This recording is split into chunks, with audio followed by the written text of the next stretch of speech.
এ বাবা গভীরভাবে লক্ষ্য করেন, একদিকে আমার নবী বলতেছে উম্মত, তিরমিজি শরীফের 2641 নম্বর হাদিস, উম্মত তুমি যদি 72 ফেরকায় যোগদান করো তোমার ঠিকানা হবে কুল্লুহুম ফিন্নার জাহান্নামে।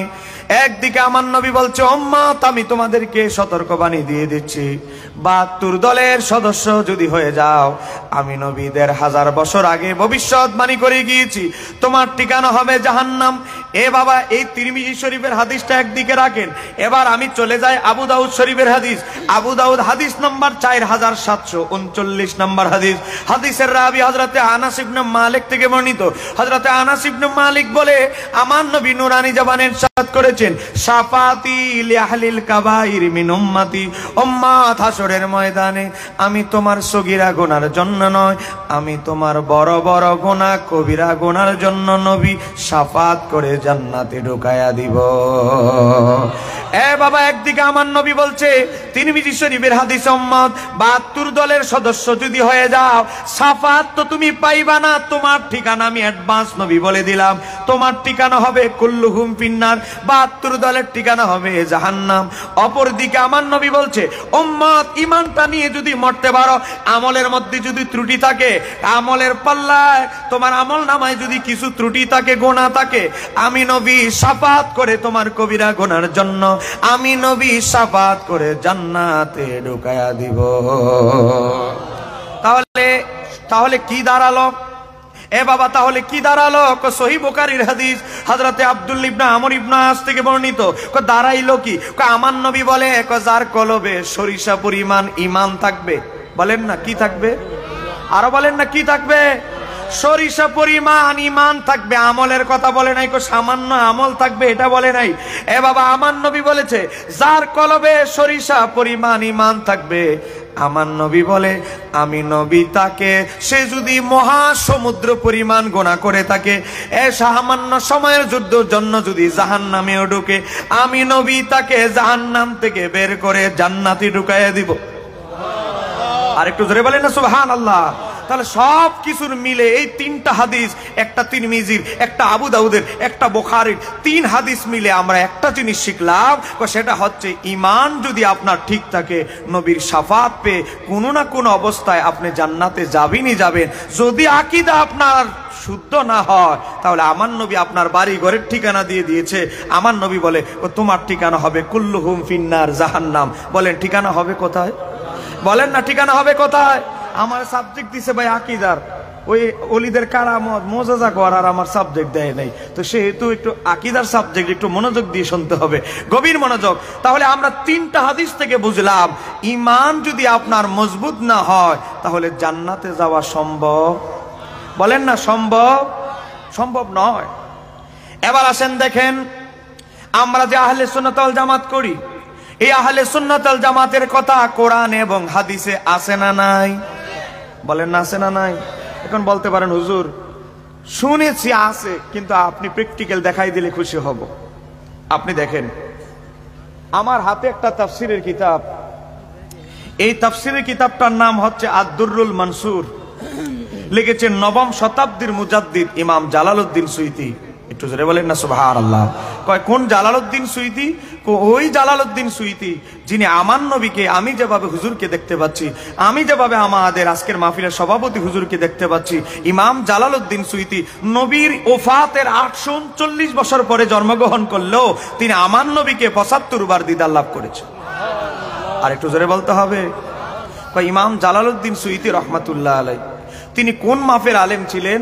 যেই দিন ওনার ইন্তিকাল হবে, বলেন না যেই দিন ওনার কি হবে, আরো জোরে বলেন না যেই দিন ওনার ইন্তিকাল হবে, সেই দিনও আল্লাহর হাবিবের সোহবত লাভ করে, জিয়ারত লাভ করে, আল্লাহর হাবিব থেকে হাদিস কোন সহিহ কিনা জয়ীফ একটা হাদিসের ব্যাপারে আমার নবীকে সওয়াল করেছিলেন।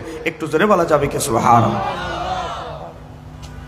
সেই ইমাম জালালউদ্দিন সুয়ুতী 4.5 বছর লাগায়া 15 খণ্ডে, এটা 3 নম্বর খণ্ড, এটার পরেও আরো 12টা খণ্ড আছে, এটার আগেও আরো 2টা খণ্ড আছে, 15 খণ্ড কিতাবটা আমি কিনেছি 11,500 টাকা দিয়ে। এই কিতাবের মধ্যে ইমাম জালালউদ্দিন সুয়ুতী উল্লেখ করছেন, কি উল্লেখ করছেন?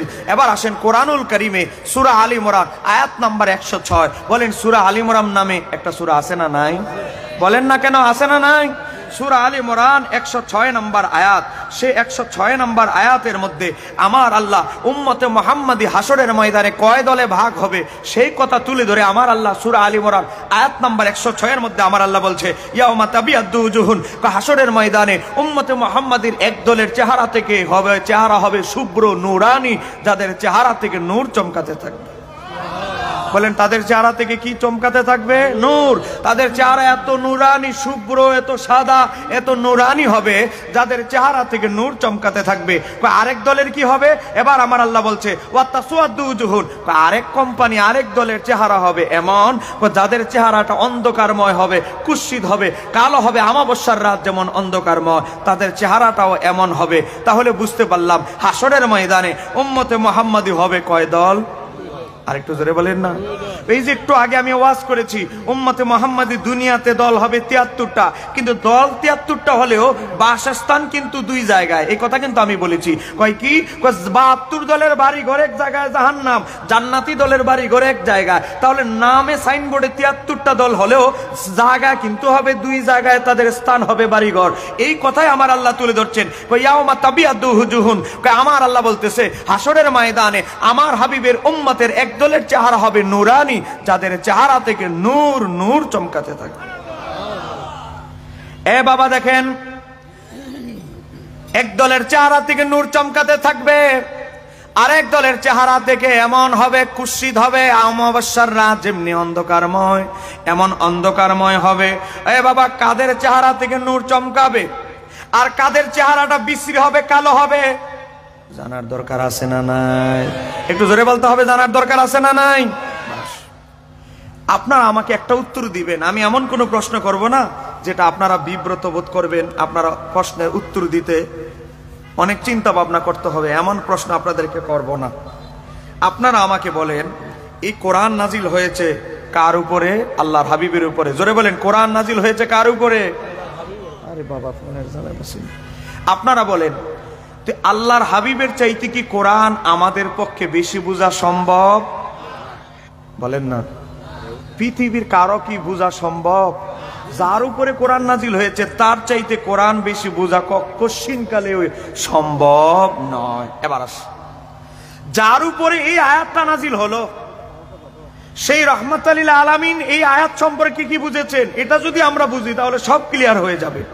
ইমাম জালালউদ্দিন সুয়ুতী তাফসীর আদ-দুররুল মানসুরের মধ্যে 3য় খণ্ড 721 নম্বর পৃষ্ঠা, 721 নম্বর পৃষ্ঠা, আমি যেখানে আছি এটা হচ্ছে 722 নম্বর পৃষ্ঠা। হুজুর 722 ঠিক আছে?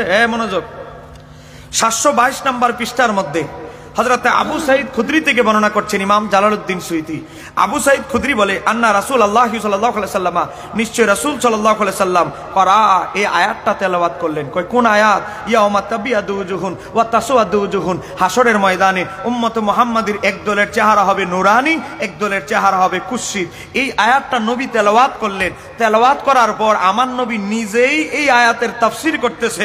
আমার নবী বলে তাবিয়াদু উজুহুন, হাসরের ময়দানে যেই দলের চেহারা নুরানি হবে আমার উম্মতের, সেই উম্মতের সম্প্রদায়ের নাম, দলের নাম হলো আহলে সুন্নাত ওয়াল জামাত। কারো চ্যালেঞ্জ, কারো যদি সন্দেহ আসে আসেন স্টেজে আসেন। আমি এমন ব্যক্তির কিতাব থেকে দলিল দিয়েছি ইমাম জালালউদ্দিন সুয়ুতী, যার কিতাব কওমি মাদ্রাসা, একটু সামনে যাবেন হাটহাজারী মাদ্রাসা, হাটহাজারী মাদ্রাসায় গিয়ে জিজ্ঞাসা করবেন আপনাদের মাদ্রাসায় কি জালালাইন নামে কোনো কিতাব আছে? বলবে কিতাব না, আমাদের একটা ক্লাসের নামই আছে। জালালাইন কিতাবের অন্যতম লেখককে ইমাম জালালউদ্দিন সুয়ুতী। এ বাবা আজকে আপনি ফাজিল ক্লাসে যাবেন, আলিয়া মাদ্রাসায় ফাজিল ক্লাসে এই তাফসিরে জালালাইন পড়ানো হয়, কোরআনের উপরে 100 নম্বর পরীক্ষা নেওয়া হয়। আপনি আলিয়া মাদ্রাসায় পড়বেন, ওনার কিতাব সারা পরীক্ষা পাস করতে পারবেন না। কওমি মাদ্রাসায় যাবেন, ওনার ক্লাসের নামে কিতাবের নাম দেওয়া হয়েছে। আপনি আহলে হাদিস ভাইদের মাদ্রাসায় যাবেন, অনার্স বিভাগে ওনারা হাদিস ডিপার্টমেন্টে ওনার উসুলে হাদিসের কিতাব পাঠ্য করা হয়েছে।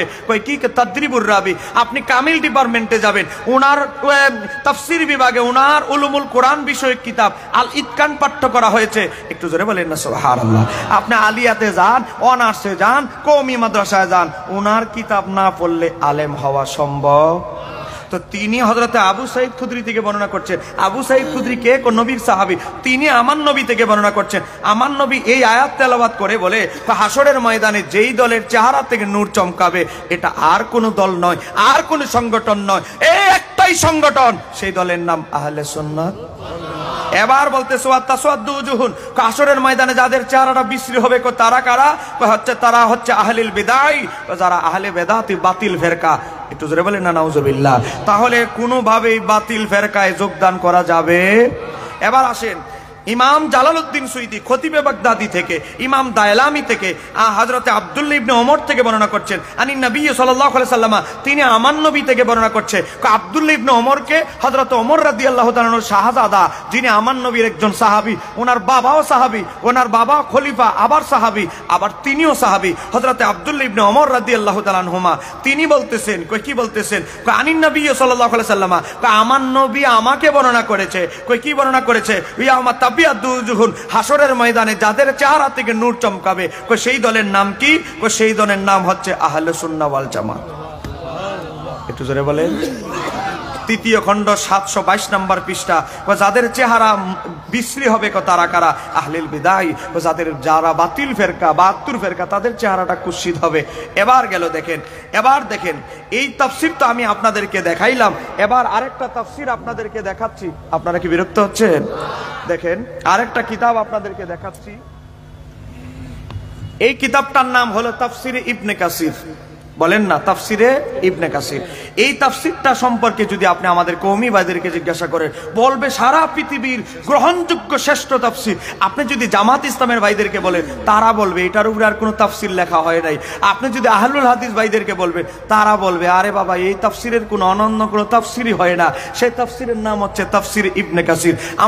আমাদের বিরোধী ভাইয়েরা বিবাহের খতনার অনুষ্ঠানে, বিবাহের ওলিমার অনুষ্ঠানে এই তাফসিরটা বাংলা মানুষকে উপহার দেয়। এটা কিন্তু প্রথম খণ্ড, এটার পরে আরো 4 খণ্ড আছে।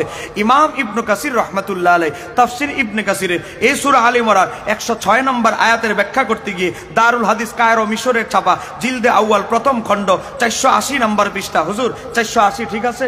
480 নম্বর পৃষ্ঠা। বাবা, এটা কিন্তু জের জবর দেওয়া তাফসির নয়, এটা কামিল ডিপার্টমেন্টে তাফসির বিভাগে পড়ানো হয়। আমি যেই কিতাবটা হাতে নিয়েছি, এটা বাবা দাখিল আলিমে নয়, কামিল তাফসির বিভাগে মাস্টার্স এমএ ক্লাসে পড়ানো হয়। তাহলে এই কিতাবের গ্রহণযোগ্যতা নিয়ে কোনো প্রশ্ন আছে? বলেন না, কোনো সন্দেহ আছে? এবার দেখেন, ইমাম ইবনে কাসির বলে, ইয়াউমা তাবিয়াদ্দু উজুহুন, তাবিয়াদ্দু উজুহুন, যাদের চেহারা থেকে হাসরের ময়দানে নূর চমকাবে, তারা কারা? তারা হচ্ছে আহলে সুন্নাত ওয়াল জামাতের অনুসারীরা। একটু জোরে বলেন না সুবহানাল্লাহ। হুজুর, আহলে সুন্নাত ওয়াল জামাত 3টা শব্দ আছে না নাই? এবার দেখেন আপনাদের হুজুর কি লিখেছে, ওয়া তাবিয়াদ্দু ওয়া তাসওয়াদ্দু উজুহুন, যাদের চেহারা বিশ্রী হবে হাসরের ময়দানে, অন্ধকারময় হবে, কালো হবে, তারা কারা?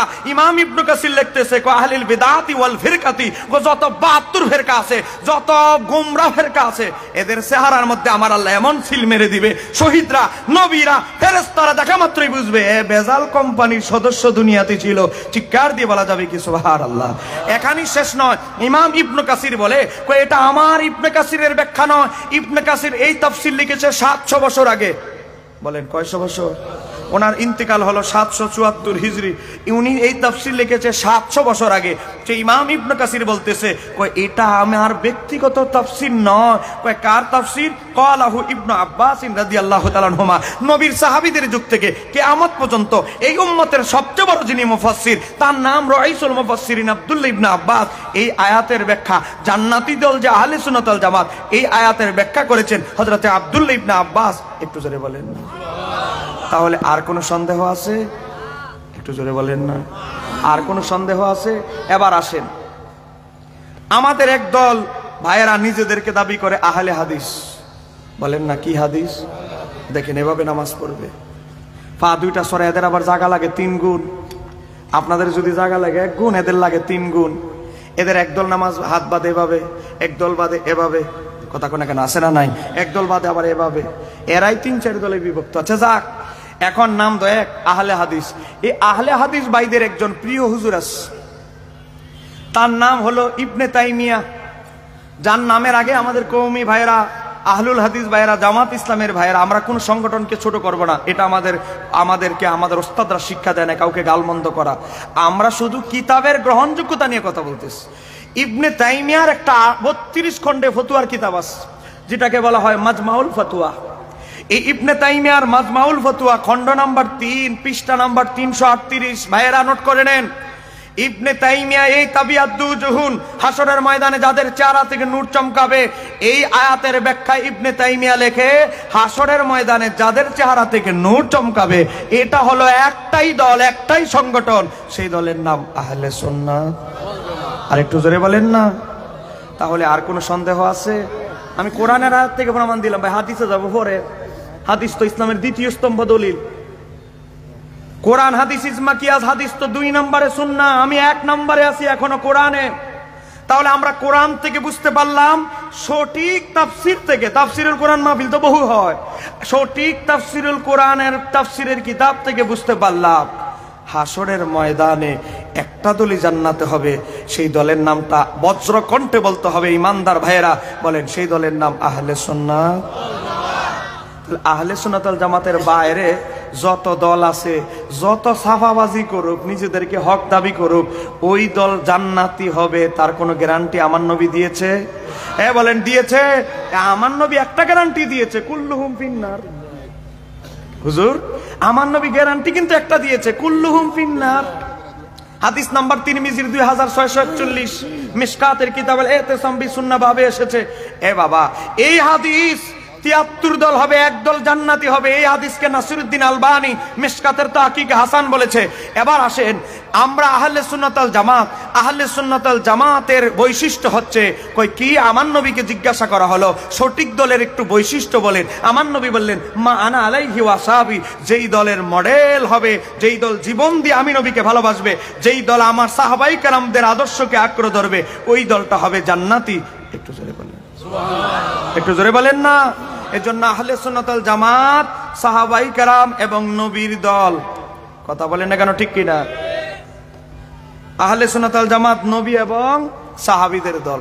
এখন আপনি দেখেন, আপনি যদি ঈমান সাহাবীদের মতাদর্শে না হয়, আপনার ঈমান যদি সাহাবীদের মতো না হয়, তাহলে কি হবে? আমার নবী বলেছে সঠিক দলটাকে চিনবা, আমার সাহাবীদেরকে ফলো করবে। এখন উল্টা যদি আরো সাহাবীদের গালমন্দ শুরু করে, বাবা উল্টা যদি আরো বলে সাহাবায়ে কেরাম সত্যের মাপকাঠি হতে পারে না, উল্টা যদি আরো সাহাবীদের দুস্তুটি খোঁজা অনুসন্ধান শুরু করে, ওই দলটা কি কখনো জান্নাতি দল হতে পারে? বলেন না কেন হতে পারে? বাবা, আপনি কত বড় হুজুর হয়ে গেছেন, সাহাবীদের মাসালায় সাহাবীদেরকে ভুল ধরেন। বাবা, গভীরভাবে লক্ষ্য করেন, আজকে একদল নিজেদেরকে সঠিক দাবি করবে, আপনাকে মামলা থেকে বাঁচানোর জন্য লোভ দেখাবে, আপনাকে চাকরি দেওয়ার জন্য লোভ দেখাবে, বিভিন্ন লোভ দেখাবে আপনাকে, বাবা বিভিন্ন পদের লোভ দেখাবে। কিন্তু আজকে এই লোকগুলোকে অনুসন্ধান করে দেখবেন তাদের আকীদা কি? সাহাবায়ে কেরাম সত্যের মাপকাঠি হতে পারে না, সাহাবীদের সমালোচনা নাকি বৈধ। আর সাহাবীদের তো দূরের কথা, উনাদের বড় হুজুর তাফিমুল কোরআন তাফসীর লিখেছে। আমার মোবাইলের মধ্যে আছে, কারো যদি সন্দেহ লাগে, আমার মোবাইলের মধ্যে একেবারে অ্যাপস পর্যন্ত আছে, অ্যাপস আকারে আছে, দেখেন তাফিমুল কোরআন, মোবাইলে প্লে স্টোরে গেলে পাবেন।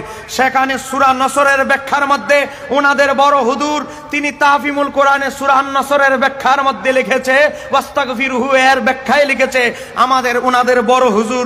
আমরা এই কথা বললে ওনাদের কষ্ট লাগে, ওনাদের বড় হুজুর লিখেছে, হে আল্লাহর হাবিব, আপনি জীবনে নবুয়ত প্রচার করতে গিয়ে, দিন প্রচার করতে গিয়ে আপনার দ্বারা যত ভুল চুক, দেখেন উল্লেখ করা হয়েছে, ভুল ত্রুটি হয়েছে, এর জন্য আল্লাহর দরবারে ক্ষমা প্রার্থনা করেন। একটু জোরে বলেন না নাউজুবিল্লাহ। আপনারা বলেন, আমার নবী নবুয়ত প্রচার করতে গিয়ে, দিন প্রচার করতে গিয়ে আমার নবী কি কোনো ভুল ভ্রান্তি করেছে? বলেন না, কোনো ভুল ভ্রান্তি করেছে? ভুল ভ্রান্তি যদি কইরেই থাকে আমাদেরকে একটু বলেন না, ভুল ভ্রান্তিটা কি? ভুলটা কি আমরা জানতে চাই। আমার নবী ভুলটা করলো কি আমরা জানতে চাই। বাবা, রসায়েলে মাসায়েল, আমার কাছে এই সবগুলো বই আছে, সেখানে ওনাদের বড় হুজুর নবীদের ভুলের তালিকা তুলে ধরেছে। একটু জোরে বলেন না নাউজুবিল্লাহ। আদম আলাইহিস সালামের ভুলের তালিকা তুলে ধরেছে, গাছের কাছে কেন গেল। দাউদ আলাইহিস সালামের ভুলের তালিকা তুলে ধরেছে, ইউনুস আলাইহিস সালামের ভুলের তালিকা তুলে ধরেছে, হযরত মূসা আলাইহিস সালাম এক বেচারা নাকি ঘুষি দিয়ে মেরে ফেলেছে, ভুলের তালিকা তুলে ধরেছে। আমার নবীর ভুলের তালিকা তুলে ধরেছে। আমার নবী নিজে বলছে বসে পেশাব করার জন্য, নিজেই তিনি একবার দাঁড়ায়া পেশাব করেছে। একটু জোরে বলেন না নাউজুবিল্লাহ। ভুল ধরেছে। আজকে আমার নবীর ভুল যারা অনুসন্ধান করে, আজকে এই আহলুল হাদিস, এদের একজন বড় হুজুর, এদের মুজাফফর বিন মহসিন, সে কি বলে, কিছুদিন আগে বলেছে কোরআনেও নাকি ভুল আছে। এতদিন বলছে সাহাবীদের, ওলিয়া উলিয়ার ইমামদের ভুল, আচ্ছা এরপরে সাহাবীদের ভুল, এরপরে নবীদের ভুল ধরা, এখন নবীদের ভুল ধরা শেষ, এখন চলে গেছে কোরআনেও ভুল আছে। যদি কারো কাছে ভিডিও না থাকে আপনার মোবাইল দেন, আপনি ইউটিউব থেকে আমি বের করে দিব। এই মুজাফফর বিন মহসিন ভদ্রলোক বলবো না অভদ্র, এটা আপনারা চিন্তা করেন। এই বেচারা বলে কোরআনেও নাকি ভুল আছে। এখন আপনারা বলেন, যারা কোরআনের ভুল ধরার চেষ্টা করে তাদের কি আকীদা ঠিক আছে? কথা কন না কেন, ঠিক আছে? আপনারা বলেন। এই বেচারা, আমরা আব্দুল্লাহ ইবনে মাসউদ বর্ণনা করেছে, আব্দুল্লাহ ইবনে মাসউদকে যখন হযরত ওমর কুফা নগরীতে পাঠাইলেন, কুফার মানুষ হযরত ওমর রাদিয়াল্লাহু তাআলাকে আঁকড়ে ধরলেন, আপনি কুফা নগরীতে হাজার হাজার লাখ লাখ মুসলমান হয়েছে, হে আমিরুল মুমিনিন, আপনি যদি একজন বিজ্ঞ মুফতি আমাদের কুফা নগরীতে দেন, মুসলমানরা দিন শিখতে পারবে। ঠিক আছে, আমি একজন পাঠাই দিচ্ছি। না, কুফার মানুষ বলতে লাগলো, আপনি পছন্দ করলে হবে না, আমরা চিন্তা ভাবনা করে প্রস্তুতি নিয়ে নামের তালিকা নিয়েই এখানে আসছি। তোমরা কাকে চাও? আমরা আব্দুল্লাহ ইবনে মাসউদকে চাই। একটু জোরে বলেন। হযরতে আমিরুল মুমিনিন হযরতে ওমর ইবনুল খাত্তাব বলল, আমি আব্দুল্লাহ ইবনে মাসউদকে দিতে পারবো না। তোমাদের কুফা নগরীর চাইতে আমি ওমরের কাছে আব্দুল্লাহ ইবনে মাসউদের আরো বেশি প্রয়োজন। মদিনার বড় বড় জটিল মাসালাগুলো আব্দুল্লাহ ইবনে মাসউদ ফতোয়া দেয়, অতএব আব্দুল্লাহ ইবনে মাসউদ যদি কুফায় চলে যায় আমার জন্য ঝামেলা হবে। কিন্তু কুফার মানুষ গাড়তেরা, এরা বলে না, আমরা আব্দুল্লাহ ইবনে মাসউদকে নিয়ে যাব। পরবর্তীতে আব্দুল্লাহ ইবনে মাসউদ যখন কুফা নগরীতে গেলেন, তিরমিজি শরীফের হাদিস, আবু দাউদ শরীফের হাদিস, নাসাই শরীফের হাদিস, হাদিস কি, হযরতে আব্দুল্লাহ ইবনে মাসউদ যখন কুফা নগরীতে আসলেন, উনার হাজার হাজার ছাত্ররা উনার মজলিসে হাদিস শোনার জন্য বসে যেত, ফিকহ শিখার জন্য বসে যাইত। উনার পিএস যিনি ছিলেন, পিএস শাগরেদের মধ্যে আবার একজন সবার উপরে, তার নাম হলো আলকামা ইবনে কায়েস। ডান হাত হযরত আব্দুল্লাহ ইবনে মাসউদের নাম হচ্ছে আলকামা ইবনে কায়েস। আমরা হানাফি মাযহাব, কিন্তু আলকামা এবং আব্দুল্লাহ ইবনে মাসউদের মাযহাব। কারণ ইমাম আবু হানিফার ওস্তাদ হচ্ছে হাম্মাদ ইবনে আবি সুলাইমান, হাম্মাদের ওস্তাদ ইব্রাহিম নাখি, ইব্রাহিম নাখির ওস্তাদ হচ্ছে আলকামা ইবনে কায়েস, আলকামা ইবনে কায়েসের ওস্তাদ হচ্ছে আব্দুল্লাহ ইবনে মাসউদ। একটু জোরে বলেন না সুবহানাল্লাহ। হানাফি মাযহাবের 60% মাসালা আব্দুল্লাহ ইবনে মাসউদের মতের উপরে। কেন? কারণ ইমাম আবু হানিফার ফিকহের সনদ হচ্ছে আব্দুল্লাহ ইবনে মাসউদের।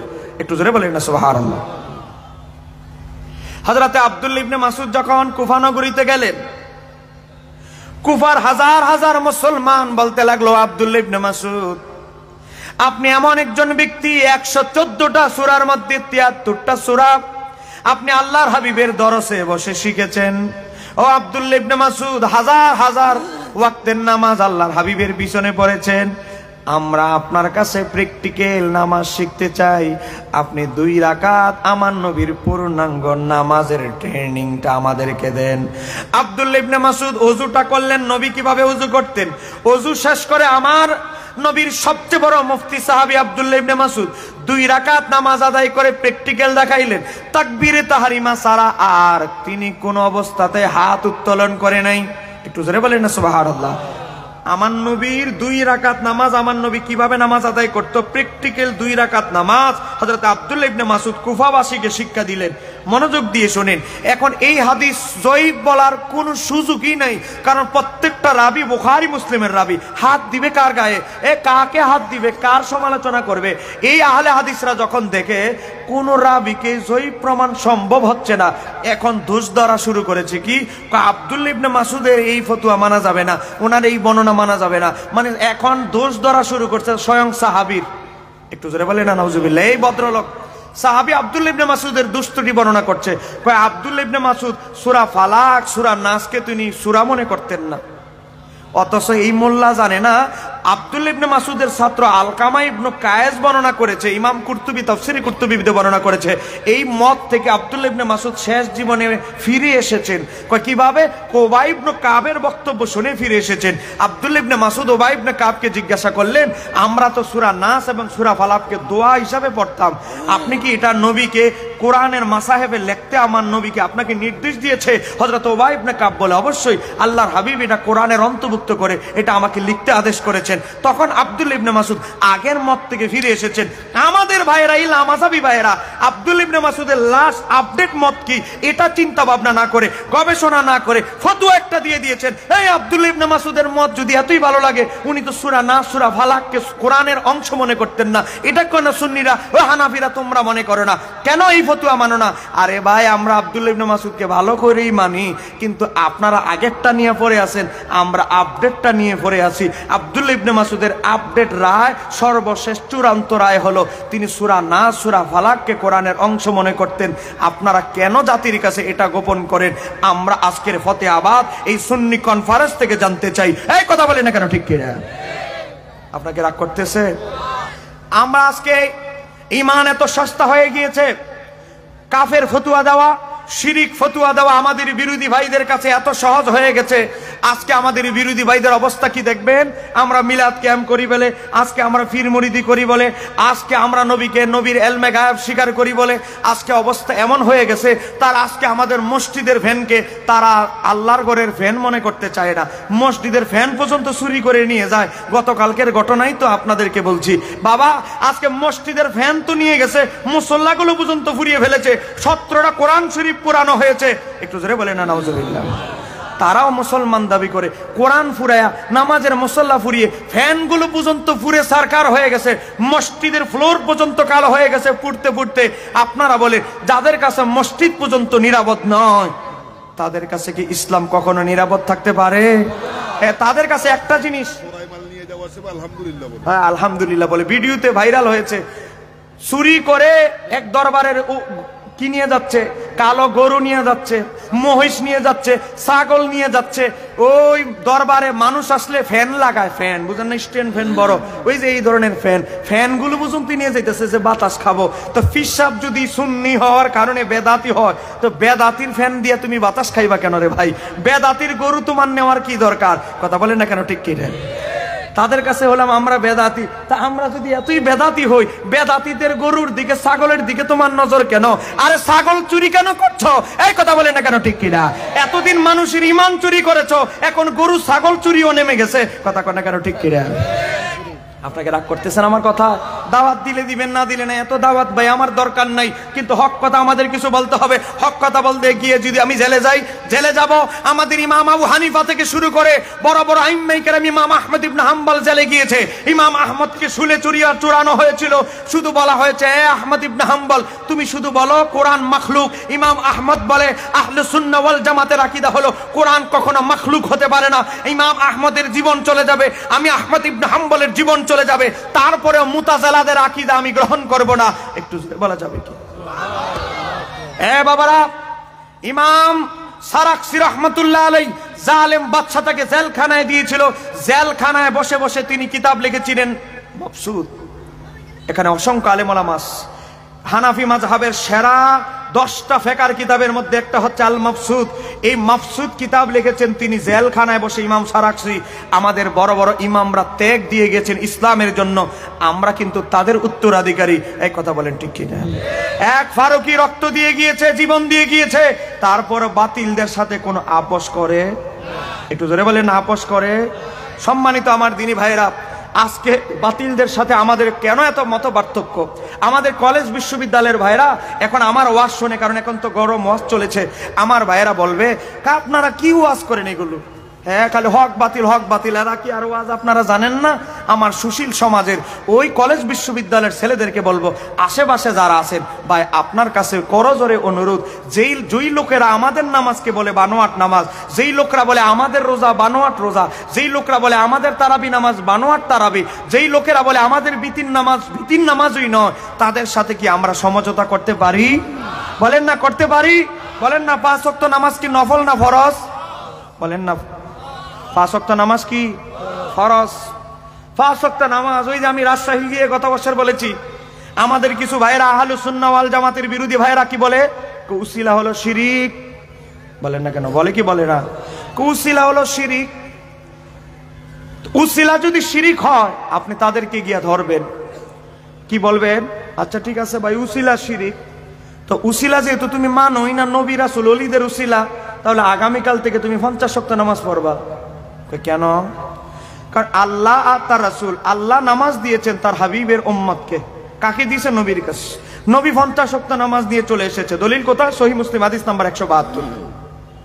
হযরত আনাস ইবনে মালিক থেকে বর্ণিত, নবী চলে এসেছেন 6 নাম্বার আকাশে যখন আসলেন। বলেন কয় নাম্বার? 6 নাম্বার। মুসা আলাইহিস সালাম বললেন, আল্লাহ আপনার উম্মতকে কি হাদিয়া দিয়েছে? 50 ওয়াক্ত নামাজ। 50 ওয়াক্ত? আমার বনি ইসরাইলের জাতি 400 বছর 500 বছর বাঁচত, 200 250 300 বছর, হেরাই 50 ওয়াক্ত পড়তে পারে না। আপনি আল্লাহর কাছে যান, একটু কমায় নেন, আল্লাহ আপনাকে ভালোবাসে। একটু জোরে বলেন না সুবহানাল্লাহ। আমার নবী চিন্তা করলেন, মুসা আলাইহিস সালাম তো পরামর্শটা ভালোই দিয়েছে, মাঝখানে আল্লাহ তার রাসূল, মাঝখানে একজন উসিলা বানাইলেন আমার আল্লাহ। বলেন আমার আল্লাহ গায়েব, আল্লাহ গায়েবের মালিক কে? বলেন না গায়েবের মালিক কে? আরে ভবিষ্যতে কিয়ামতের আগে কিয়ামতের পরেও কি হবে আমার আল্লাহ জানে কি জানে না? তা আল্লাহ জানে সর্বশেষ নামাজ ঠিকবে 5 ওয়াক্ত। তো নবীকে 9 বার না নিয়ে ডাইরেক্ট তো 5 ওয়াক্ত দিলে পারতো। তো নবীরে কেন 9 বার নিল? এই ওয়াজ যদি হুজুরদেরকে ধরেন ভালো করে, জড়ায়া ধরেন, হুজুর উত্তরটা দিয়ে যান, দেখবেন জবান দ্বারা একটা কথাও বের হবে না। কথা কন না কেন, ঠিক কিনা? এক ওয়াহাবি আমার প্রশ্ন করেছিল, আমি এই ভাটিয়ারি কিছুদিন আগে ভাটিয়ারি মাহফিলে গিয়েছিলাম। ভাটিয়ারি, এই যে ভাটিয়ারি, প্রশ্ন করেছে আমারে, নবী যদি গায়েব জানে উহুদের ময়দানে তিনি গেলেন কেন? উনি তো জানতেন ওনার 2টা দাঁত মোবারক শহীদ হয়ে যাবে, রক্তাক্ত হবেন, উনি যাইন নাও কেন গেল? এখন আমি যখন উল্টো প্রশ্ন করলাম, তুমি নবী কিছু না বলার কারণে, নবীর চুপ থাকার কারণে যদি তুমি বলো নবী গায়েব জানে না, তা আমি তোমাকে উল্টো প্রশ্ন করব, নবীর আল্লাহ আমাদের চাইতে তো নবীকে আল্লাহ বেশি ভালোবাসে, তো নবী কেন জিব্রাইলকে পাঠায়া বললো না, ইয়া রাসূলুল্লাহ আপনি কিন্তু কালকে যুদ্ধে যাবেন না, আপনি রক্তাক্ত হওয়ার সম্ভাবনা আছে, রক্তাক্ত হবেন, আপনি বসে থাকেন। এই কথা জিব্রাইল কেন বললো না? আল্লাহ কেন পাঠাইলো না সংবাদ? এটা আমি তোমার কাছে জানতে চাই। এই কথা যখন বললাম, বেচারার চেহারা আর দেশে নাই। কথা কেন কেন, ঠিক কি রে? কয় মা আয়েশা সিদ্দিকাকে আব্দুল্লাহ ইবনে উবাই সহ মুনাফিকরা দুর্নাম রটালো, ওনার চরিত্র খারাপ। 1 মাস পরে ওহী নাজিলের পরে ঘোষণা হলো ওনার চরিত্র ভালো। এখন আমি যদি উল্টা প্রশ্ন করি, আল্লাহর কেন 1 মাস লাগলো ওহী পাঠাইতে? বলেন আমার আল্লাহর কাছে কি অজানা আছে? মা আয়েশা সিদ্দিকা রাদিয়াল্লাহু তাআলা আনহার চরিত্র সুচরিত্রবান, এটা আল্লাহ তো ভালো জানে। তা আল্লাহ কেন 1 মাস পরে আয়াত নাজিল করলো রে? ওই মোল্লা তোমার কাছে জানতে চাই। তারপরে দেখবেন আওয়াজ বন্ধ। আল্লাহর কেন 1 মাস লাগলো? নাকি আল্লাহর এই ভিজিট করতে হয়েছে, তদন্ত করতে হয়েছে, বান্দা থেকে জানার লাগছে? তাহলে কেন আল্লাহর 1 মাস লাগলো? কথার উত্তর নাই। কথা বলেন না কেন, ঠিক কিনা? এরপরে 3 নাম্বার ধরবেন, আল্লাহ জানে সর্বশেষ নামাজ ফরজ হবে 5 ওয়াক্ত, তা আমার আল্লাহ কেন ডাইরেক্ট 5 ওয়াক্ত না দিয়ে 50 ওয়াক্ত দিল? নবীকে কেন 9 বার নিল? এটা হুজুরে জিজ্ঞাসা করবেন, দেখবেন হুজুরের মুখ দিয়ে কোনো আওয়াজ নাই। কথা বলেন না কেন, ঠিক কিনা? তাহলে যুক্তির নাম ইসলাম না, কোরআন হাদিসের নাম ইসলাম। কথা কন না কেন, ঠিক কিনা? কারণ শয়তান ইমাম ফখরুদ্দিন রাজিরে 99টা দলিল দিছে, যুক্তি 99টা যুক্তি দিছে শয়তান, আল্লাহ একজন নয়। 99টা যুক্তি দিয়েছে শয়তানও। তো যুক্তির নাম ইসলাম নয়, কোরআন সুন্নাহর নাম ইসলাম। কথা কন না কেন, ঠিক কিনা? এবার আসে, আমার নবী 9 বার গেলেন আল্লাহর দরবারে। 9 বারে যাইয়া 5 নং 45 ওয়াক্ত নামাজ কমিয়ে 5 ওয়াক্ত আনলেন। 5 ওয়াক্ত আনার পরে মুসা আলাইহিস সালাম বলে, আল্লাহ কয় ওয়াক্ত দিছে আপনার উম্মতকে? 5 ওয়াক্ত। আবার যান, এই 5 ওয়াক্ত চাইতে আরো 2 ওয়াক্ত কমায় আনেন। আমার নবী বলে, আমার নবী 2টা উত্তর দিয়েছেন। 1 নাম্বার, এবার আমার পক্ষে আর যাওয়া সম্ভব নয়। কেন? আমার আল্লাহ এবার এমন একটা কথা বলেছে যা ইতিপূর্বে বলে নাই। কি বলেছে? আমার আল্লাহ বলেছে, আমার হাবিব আপনার উম্মত যদি এই 5 ওয়াক্ত নামাজ ঠিকঠাক মতো পড়ে, আমি 50 ওয়াক্তের সওয়াব দান করব। এবারে লাস্টে এই কথাটা বলেছে শেষবার। আর আরেকটা হচ্ছে, আমার পক্ষে আর যাওয়া এই জন্য সম্ভব নয়, আমি নিজে লজ্জা অনুভব করছি। একটু জোরে বলেন। 2টা উত্তর দিয়েছিলেন আমার নবী। হাদিস সহিহ মুসলিম হাদিস নাম্বার 172। এবার আসেন, তা আল্লাহ তো আলিমুল গায়েব, ভবিষ্যতে কি হবে এটা জানে, তো নবীরে কেন 9 বার নিলেন? এর উত্তর আমরা দিব না, এর উত্তর দিয়েছে ইমাম কাস্তালানি আল মাওয়াহিবুল লাদুনিয়া 3 নাম্বার খণ্ডে মেরাজের চ্যাপ্টারে মাকাসেদ নাম্বার 5, 10টা মাকাসাদে মাওয়াহিবুল লাদুনিয়া লেখা। তিনি উল্লেখ করেছেন ইমাম কাস্তালানী রহমাতুল্লাহ আলাইহি, কয় কি, আমার আল্লাহ একবার তার হাবিবকে সরাসরি দেখে আমার আল্লাহর তৃপ্তি হয় নাই। আমার আল্লাহ চায় নামাজ যদি একবারে আমি কমায় দেই, আমার বন্ধু আর আমার কাছে আসবে না। নামাজ যদি একটু অঙ্কটা বাড়ায় দেই, কমানোর জন্য বারবার আমার হাবিব আমার কাছে আসবে, আর বারবার এই সুযোগে আমার হাবিবকে দিদার হবে। একটু জোরে বলা যাবে কি সুবহানাল্লাহ? এই ওয়াজ আর এই হুজুররা করবে না? বলেন করবে? এই ওয়াজ ওনাদের জবান দিয়ে আসবে না। আমি মাঝে মাঝে বলি, হাটহাজারীর এক মুহাদ্দিস মারা গেছেন, নাম বলি না, এই হুজুরের সাথে এসিতে টিকিট কাটছি, মাহফিল করতে গিয়ে আমার দেখা হয়েছে। সিট পরে বসে এই হুজুরের সাথে গিয়ে সিট পড়তে গিয়ে আমি ওই হুজুরে বলছি, উনি নাকি 35 বছর ধরে বুখারী মুসলিম পড়ায়। আমি তাকে বলেছিলাম, হুজুর জীবনে তো অনেকবার সহিহ মুসলিম পড়িয়েছেন, একটা হাদিসের ব্যাখ্যা যদি আমারে দেন আমি কৃতজ্ঞ হব। আপনার তো অনেক কওমি অঙ্গনের ছাত্র আছে, আমি সুন্নি অঙ্গনের একজন ছাত্র আপনার তালিকা অন্তর্ভুক্ত হয়ে যাব। ওই হুজুরকে জিজ্ঞাসা করেছিলাম একটা হাদিসের একটা শব্দ, উনি ব্যাখ্যা দিতে পারে নাই। ফোন নাম্বার আমার নিয়ে গেছে, তারপরে 6 মাস অপেক্ষা করেছি, 1.5 বছর পরে বেচারা মরে গেছে, উত্তর দিতে পারে নাই। এমন এমন সাইকুল হাদিসও আমাদের দেশে আছে। কথা কনা কেন আছে না? নাই আছে। কেন উত্তর দিতে পারে না? আরে বাবা, উত্তর দিতে গেলেই তারা সত্য প্রকাশিত হবে, জবান দিয়ে সত্য বের হয়ে আসবে। কথা বলে না কেন? ঠিক কিনা? হাদিসটা কি? হুজুর পাশে বসা, সময় কম, বিলম্বিত হব না, বিলম্বিত করতে পারবো না যেহেতু সময় বড় কম। দেখেন, এই কিতাবটার নাম হচ্ছে আল খাসায়েসুল কুবরা, লিখেছেন ইমাম জালালউদ্দিন সুয়ুতী, পৃষ্ঠা নাম্বার 272। হাদিসে মেরাজ দেখেন, 1 নম্বর হাদিস হিসাবে ইমাম জালালউদ্দিন সুয়ুতী উল্লেখ করেছে, হাদিস নাম্বার সহিহ মুসলিম 162। দেখেন এই হাদিসে কি এসেছে বলেন? আমার নবীর মেরাজ সত্য না মিথ্যা? বলেন না সত্য। এতেও বাতিলদের সাথে আমাদের একমত। আপনারা বলতে পারেন কলেজ বিশ্ববিদ্যালয়ের ভাইরা, এটা আবার কেমন কথা কোন? ওয়াহাবি, আহলে হাদিস, অমুক মেরাজ, সবাই তো মেরাজ মানে। ভাই মানে অর্ধেক মেরাজের শুরুতেই গন্ডগোল। আমরা বলি আমার নবীর মেরাজ হয়েছে সশরীরে, তারা বলবে স্বপ্নে। আমরা বলি নবীর মেরাজ হয়েছে 26শে রজব দিবাগত রাতে, তারা বলবে মতানৈক্য আছে। আমরা বলি আমার নবী আল্লাহর দিদার লাভ করেছে, তারা বলবে না না না, নবী আল্লাহকে দেখে নাই। আমরা বলবো আমার আল্লাহ, আল্লাহর হাবিব সিদরাতুল মুনতাহা বেদ করে, আরশে আজিম বেদ করে লামাকানে আমার আল্লাহ নিয়ে আল্লাহর দিদার দিয়েছে। তারা বলবেন না না না, সিদরাতুল মুনতাহার বাইরে তিনি যায় নাই। বহু কথা আছে রে ভাই। এজন্য মেরাজ নামে মানা আর হাকিকত মানা এক। যাই হোক, মেরাজ আমার সাবজেক্ট নয়, আমার সাবজেক্ট হচ্ছে বাতিলদের আকীদার সাথে আমাদের পার্থক্য নির্ণয় করে দেওয়া। এবার দেখেন ওই যে হাদিস সহিহ মুসলিম 162 নম্বর হাদিস। তা আমার নবী কি বলে? আমার নবী যখন জিব্রাইলের সাথে মেরাজে প্রথম আকাশে গেলেন, বলেন কয় নাম্বার আকাশ? আপনাকে সবাই আমার প্রতি রাগ করছেন? এতক্ষণ মানুষ ছিল না, আওয়াজ দেন নাই, মাইনে নিতে পারি, কিন্তু এখন তো মেনে নিতে পারছি না। একটু বলেন আমার নবী কয় নাম্বার আকাশে গেলেন? প্রথম আকাশে গেলেন। যাওয়ার পর জিব্রাইল আলাইহিস সালাম প্রথম আকাশের দরজায় গেলেন। নবীকে এক পাশে রেখে জিব্রাইল আলাইহিস সালাম প্রথম আকাশের দরজায় গিয়ে বলতেছে, দরজা খুলো। ফেরেশতারা ভিতর থেকে বলে, ফাকিলা মানান্তা, আপনি কে? একটু জোরে বলা যাবে কি সুবহানাল্লাহ? জিব্রাইল আলাইহিস সালাম শুধু আমার নবীর কাছে 24,000 বার আসছে, শুধু আমার নবীর কাছে, সিরাতে হালবিয়াতে এসেছে। তো আমার নবীর কাছে জিব্রাইল শুধু আসছে 24,000 বার। আমি আপনাদের ফতেহাবাদ হয়তো দ্বিতীয়বার মাহফিল, এই বছর মনে আরেকটা মাহফিল ওদিকে করেছি, আরেকটা কি বাজার জানি এদিকে চৌধুরীহাট বাজারে কিছুদিন আগে মাহফিল করেছি।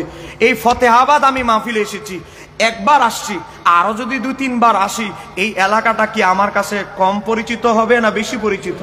3 বারের বেশি 10 বার আসলে আরো বেশি পরিচিত হবে। তো যেই জিব্রাইল আলাইহিস সালাম আসমানে শুধু আমার নবীর কাছে আসছে 24,000 বার, আর 1,24,000 নবীদের কাছে যদি একবার করেও আসে 1,24,000 বার আসমানের এই দরজা দিয়ে আসছে। কিন্তু মেরাজের রাতে ফেরেশতারা বলতেছে, মানান্তা, আপনি কে? পরিচয় জিজ্ঞাসা করছে সিকিউরিটি গার্ডরা, আপনি কে? জিব্রাইলকে ফেরেশতাদের প্রধানমন্ত্রী। আপনাকে যদি ইন্ডিয়ার একটা লোক এসে বলে তোমার দেশের প্রধানমন্ত্রীর নাম কি, আপনি যদি বলতে না পারবেন, বলবেন মাথায় মনে সমস্যা আছে, অশিক্ষিত লোক, সচেতন নয়, দেশ সম্পর্কে দুনিয়া সম্পর্কে তার কোনো ধ্যান ধারণা নাই, এই কথাই তো বলবে। কথা বলে না কেন? ঠিক কিনা? তো জিব্রাইল আলাইহিস সালামকে, ভাই সাউন্ড একটু বাড়াও, নাহলে মাইক ছেড়ে দিয়ে চলে যাবো, গলা টানতাছে, একটু বাড়ায় দাও ভাই, সহযোগিতা করো। তোমার জন্য আমাদের সভাপতি হুজুরকে বলবে বেশি বেশি দোয়া করার জন্য, একটু ভাই বাড়ায় দাও। মনোযোগ। জিব্রাইল আলাইহিস সালাম শুধু আমার নবীর কাছে 24,000 বার আসছে। তো যেই জিব্রাইল এত হাজার হাজার বার আসমান দিয়ে আসা যাওয়া করলো, মেরাজের রাতে কেন ফেরেশতারা ওনারে চিনলো না? কেন চিনলো না বলেন? কারণ আছে না নাই? এটাই আমি ওই হাটহাজারী হুজুরে জিজ্ঞাসা করছি, কেন চিনলো না? এতবার যে জিব্রাইল আসমানের দরজা দিয়ে আসা যাওয়া করলো, মেরাজের রাতে ফেরেশতারা চিনিই না।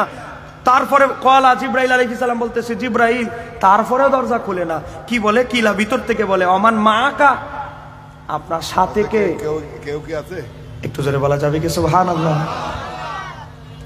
কারণ ফেরেশতারা অপেক্ষায় জিব্রাইলের নাই, আমার নবীর অপেক্ষায় আছে। সহিহ মুসলিমের 162 নম্বর হাদিসের জিব্রাইলকে না চিনার এই কথাটা বলেন। কেন চিনল না মেরাজের রাতে? ইমাম আব্দুল ওয়াহাব শারানি রাহমাতুল্লাহ আলাইহি কিতাব লিখেছেন, কিতাবের নাম লাওয়াকিহুল আনওয়ার। সেই কিতাবের মধ্যে ইমাম আব্দুল ওয়াহাব শারানি রাহমাতুল্লাহ আলাইহি আজ থেকে 600 বছর আগে ব্যাখ্যা করছেন, আমার আল্লাহ যখন 7টা আসমান বানায়, আমার আল্লাহ প্রতি আসমানে 2টা করে দরজা বানিয়েছেন। একটা দরজা বানিয়েছেন পাবলিক দরজা, এই দরজা দিয়ে জিব্রাইল আসবে, মিরকাইল আসবে, ইসরাফিল আসবে, আজরাইল আসবে, ইব্রাহিম থেকে শুরু করে আদম থেকে শুরু করে বিভিন্ন আম্বিয়া কেরাম যাতায়াত করবে, ফেরেশতারা আসবে। আর একটা দরজা বানাইলেন আমার আল্লাহ, এই দরজাটা রাখলেন রিজার্ভ। আমার আল্লাহ 2 জন ফেরেশতা করে 7 আসমানে 7টা রিজার্ভ দরজা বানিয়ে 7 জন 2 জন করে 14 জন ফেরেশতা আমার আল্লাহ রিজার্ভ রাখলেন পার্সোনাল ভাবে। এ ফেরেশতারা তোমরা ইন্তজার করো, তোমরা অপেক্ষায় থাকো, যেই পর্যন্ত না আমি আমার বন্ধুকে, আমার হাবিবকে মেরাজের রাতে আমি আল্লাহর কাছে ডাকবো, এর আগে আমার হাবিব না এই দরজার সামনে দাঁড়ানো পর্যন্ত জিব্রাইল থেকে শুরু করে কারো জন্য এই দরজা খোলা হবে না। আর একটু জোরে বলা যাবে কি সুবহানাল্লাহ? এজন্য জিব্রাইল নয়, একার আজরাইল গেলেও এই আজরাইল সমস্ত ফেরেশতাদের রূহ কবজ করবে। আজরাইলও যদি দাঁড়াইতো আসমানের দরজা, ওই পার্সোনাল দরজা খোলা হতো না। কেন খোলা হতো না? এই দরজা বানানো হয়েছে শুধু রাহমাতাল লিল আলামিনের জন্য। আর একটু জোরে বলা যাবে কি সুবহানাল্লাহ? যেই কথা বলতেছিলাম, এখন বাতিলপন্থীদের সাথে আমাদের এত কেন দ্বন্দ্ব? আমাদের কলেজ বিশ্ববিদ্যালয়ের ছেলেদের খালি একটাই আপত্তি, হেরাও নামাজ পড়ে, আপনারাও নামাজ পড়ে, হেরাও রোজা রাখে, আপনারা রাখেন, কেন এত মতভেদ? কেন উম্মতের এই মতভেদ করতেছেন আপনারা? আমরা নাকি মতভেদ তৈরি করতেছি? ভাই, মতভেদ তো আমরা তৈরি করছি না। 5 ওয়াক্ত নামাজ ফরজ নামাজ, তারা যদি বলে আমাদের ফরজ ইবাদত বন্দেগী নাকি বানোয়াট বাতিল, তাহলে কি আমরা তাদেরকে ছাড় দিতে পারি? বলেন না ছাড় দিতে পারি? এই দেখেন, এক ভদ্রলোক বই লিখেছে, বইয়ের নাম কি? জাল হাদিসের কবলে রাসূলুল্লাহর সালাত। আমাদের নামাজ নাকি জাল হাদিসের কবলে পড়ে গেছে, নবীর নামাজ নাকি। 28 নম্বর পৃষ্ঠা দেখেন, 28 মুজাফফর বিন মহসিন, সে আমাদের হানাফি মাযহাবের নামাজকে ব্যঙ্গ করে লেখে, বর্তমান সমাজে যে সালাত প্রচলিত আছে, মানে আমরা যারা হানাফি, কি তা জাল ও জয়ীফ হাদিস ভিত্তিক বানোয়াট সালাত। বলেন না বানোয়াট বুঝেন বাতিল। আপনারা বলেন, আমরা যারা হানাফি, হুজুর হানাফি, আমাদের সভাপতি, উনি গতকালকের সভাপতি, আজকের সভাপতি, আপনারা বলেন আমরা যে নাবির নিচে হাত বাঁধি, ওনাদের মতো বারবার হাত উঠাই না, বারবার আঙ্গুল নাচাই না, ওয়ালাদ দোয়ালিন বলে আমিন বলে চিৎকার করে আমিন বলি না। আপনারা বলেন আমাদের নামাজ কি বাতিল নামাজ? বলেন বাতিল নামাজ? তো না বাতিল বুঝেন, সব শেষ। এ দাড়ি পেকে গেছে মুরব্বীদের, 82 বছর বয়স, এই বেচারা 12 বছর বাদ দিয়ে 82 বছরের যত বয়স আছে, এই বছর যত বছরে নামাজ পড়ছেন 70 বছর, এই হুজুরদের ফতুয়া কি? সব বাতিল। আমাদের সব নামাজ চলে গেছে বঙ্গোপসাগরে, আর ওনাদের নামাজ বুঝেন না, ওনাদের নামাজ চলে গেছে আরশে আজিমে। তাহলে যারা আমাদের ফরজ ইবাদতকে বলে বানোয়াট, তাদের সাথে কি সমঝোতা করার কোনো সুযোগ আছে? একটু জোরে বলেন, সুযোগ আছে? এটা যখন বলবো, আমাদের সুশীল সমাজের ছেলেরা বলবে কি, হে আপনারা খালি বিরোধিতা করে শুধু হাঙ্গামা লাগান, ফিতনা সৃষ্টি করেন। ফিতনা তো তোমার হুজুর সৃষ্টি করেছে, তোমার হুজুরের বইগুলো আগে পড়ো না। এই আপনাদের মহল্লা এলাকায় মসজিদ আছে না নাই? বলেন মসজিদ আছে না নাই? মসজিদের ডান পাশে আল্লাহর নাম, বাম পাশে নবীর নাম, বলেন আছে না নাই? আছে। আজকে এটা বলে শিরক।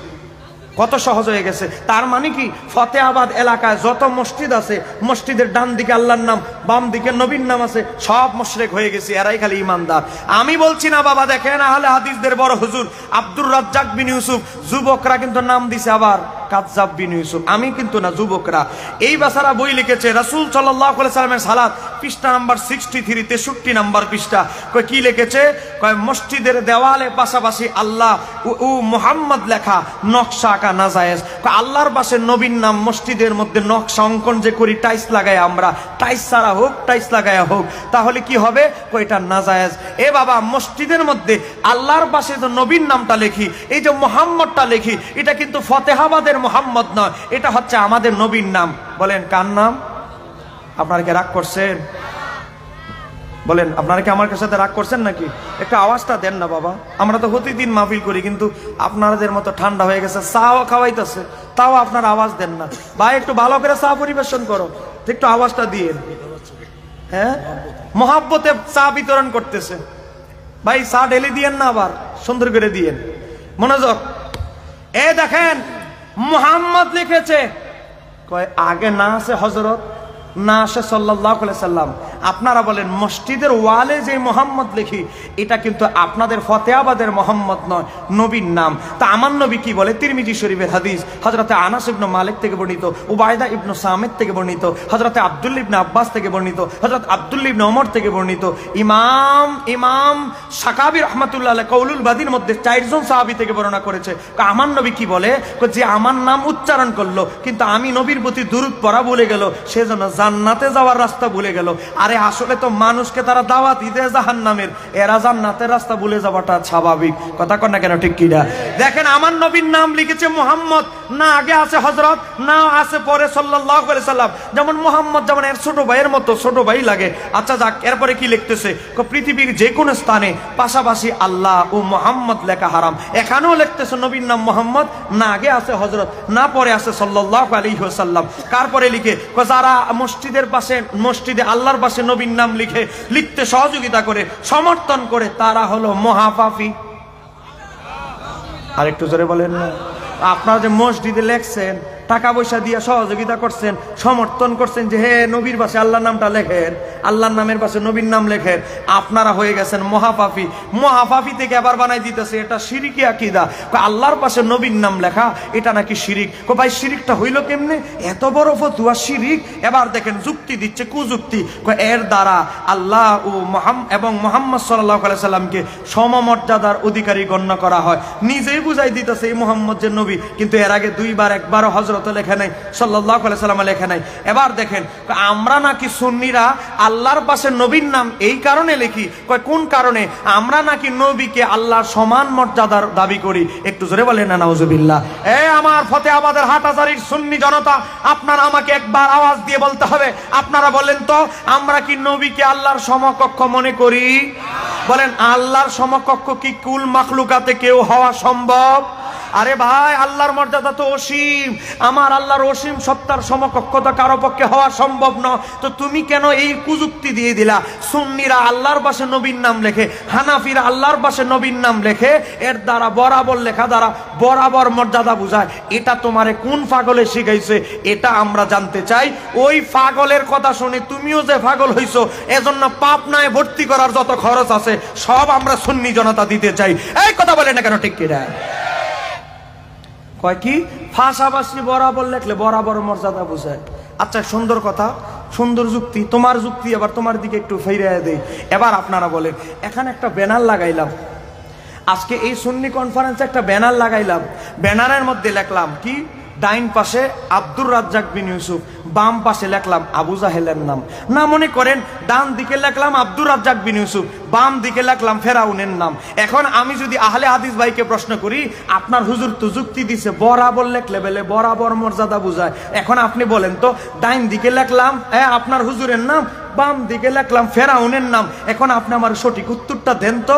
আপনার হুজুরের সূত্র অনুসারে, উসুল অনুসারে আপনি আমাকে বলেন, আপনার হুজুরের বরাবর ফেরাউনের নাম লেখার কারণে দুইজনের মর্যাদাকে এক সমান বুঝাইলো? বললো না না না, ফেরাউন তো বড় কাফের, আমার হুজুর তো বড় মুত্তাকি আল্লাহওয়ালা বড় বুজুর্গ। তা আপনার বুজুর্গ হুজুরের বরাবর পাশে আবু জাহেলের নাম লেখলে, ফেরাউনের নাম লেখলে সমান মর্যাদা বুঝায় না। আল্লাহর পাশে নবীর নাম বরাবর লেখলে সমান বুঝায়। এই বাটফারি ব্যবসা ফতুয়া তুমি কোথায় থেকে আমদানি রপ্তানি করেছো? ফতেহাবাদ সুন্নি মহাসম্মেলন থেকে আমরা তোমাদের কাছে জানতে চাই। চিৎকার দিয়ে বলতে হবে ঠিক কিনা? ওরে বাবা, নিজেদের হুজুরদের বেলা হলো উসুল একরকম। আপনারা বলেন নবীর নামকে যারা সহ্য করতে পারে না, আমরা তো মসজিদের ওয়ালে পীর সাহেবের নাম লিখি না। বলেন পীর সাহেবের নাম লিখি, বলেন পীর সাহেবের নাম লিখি, আমাদের নেতার নাম লিখি, আমার নবীর নাম লিখি। নবীর নামও সহ্য করতে পারতেছে না। কোন জমানায় পড়লাম রে বাবা? নবীর নামও সহ্য করতে পারছে না। আমি আপনাদেরকে একটা দলিল দিচ্ছি, আমি কি দলিলটা একটু বলবো? পিছনের ভাইরা বলেন না বলবো? একটু মহাব্বতে বলেন আল্লাহুম্মা সাল্লি মাওলানা।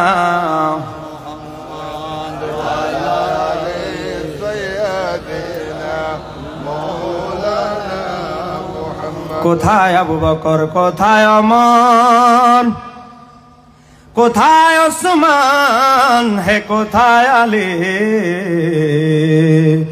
তোমাদের বিহনে আজকের ইসলাম মদিনার প্রাণে যায় গো চলি। আল্লাহুম্মা মাশাআল্লাহ, জোরে হবে। মুহাম্মাদ ওয়া আলি সাইয়্যিদিনা। গভীর মনোযোগ। কিতাবের নাম তাফসিরে কবির। আমাদের দেশে তাফসিরে কবির বলি, মূলত কিতাবটার নাম হচ্ছে মাফাতিহুল গায়েব। তাফসিরে কবির লিখেছেন ইমাম ফখরুদ্দিন রাজি, যিনি ৬ষ্ঠ শতাব্দীর মুজাদ্দিদ, ছোটখাটো হুজুর না, ৬ষ্ঠ শতাব্দীর মুজাদ্দিদ। পৃথিবীতে সবচেয়ে বৃহৎ তাফসির হচ্ছে উনারটা। একটু জোরে বলা যাবে কি সুবহানাল্লাহ? এই জন্য এটাকে নাম দেওয়া হয়েছে তাফসিরে কবির। খণ্ড নাম্বার ২, পৃষ্ঠা নাম্বার ২৮৬, সূরা বাকারার ব্যাখ্যা ইমাম ফখরুদ্দিন রাজি লেখে একটা ওয়াকিয়া নকল করেছে। একবার আল্লাহর হাবিব জিবরাইল হযরতে আবু বকর সিদ্দিককে আমার নবীর আংটি মোবারকটা দিলেন। আবু বকর, আংটিটা নিয়ে যাও, স্বর্ণকারের দোকানে যাবে। আপনাদের চট্টগ্রামের ভাষায় বলে বাইন্না। স্বর্ণের যারা ঠিকঠাক করে কাজ করে এদেরকে আপনারা কি বলেন? বাইন্না। স্বর্ণকারের দোকানে যাবে, তাকে গিয়ে বলবে আমার আংটির মধ্যে আল্লাহু আল্লাহু নামটা সুন্দর করে যেন খোদাই করে দেয়। জিবরাইল হযরতে আবু বকর সিদ্দিক রুমাল দিয়া পেঁচায়া সুন্দর করে রওনা দিলেন মার্কেটে, স্বর্ণকারের দোকানে। স্বর্ণকারকে গিয়ে বললেন, হ্যাঁ স্বর্ণকার, আমার নাম আবু বকর, হাদিয়া লাগলে হাদিয়া আমি ডাবল দিব, হাদিয়া লাগলে হাদিয়া আমি দ্বিগুণ দিব। তুমি আংটির মধ্যে ডান দিকে থাকবে আল্লাহর নাম, বাম দিকে থাকবে আমার নবীর নাম। আল্লাহর নামটা থাকবে, আল্লাহু নামটা ডান দিকে, আর আল্লাহর হাবিবের নামটা বাম দিকে সুন্দর করে অঙ্কন করে দিবা। একটু জোরে বলা যাবে কি সুবহানাল্লাহ? হাদিয়া ডাবল দিব, সমস্যা নাই, কিন্তু কাজটা হতে হবে কারুকার্য মণ্ডিত, নিখুঁত। ঠিক আছে, আপনি ৬০ দিন পরে আসিয়েন। আবু বকর সিদ্দিক রাদিয়াল্লাহু তাআলা আনহু ৪ দিন পরে মার্কেটে গেলেন, স্বর্ণকারের দোকানে চলে গেলেন। আমার কাজ কি রেডি হয়েছে? সুন্দর করে কাজটা করে দিলেন। ডান দিকে আল্লাহর নাম, বাম দিকে আল্লাহর হাবিবের নাম। একটু জোরে বলা যাবে কি? অথচ নবী বলছে শুধু আল্লাহর নাম খোদাই করার জন্য। বলে নবী বলছে কার নাম খোদাই করার জন্য? আল্লাহ।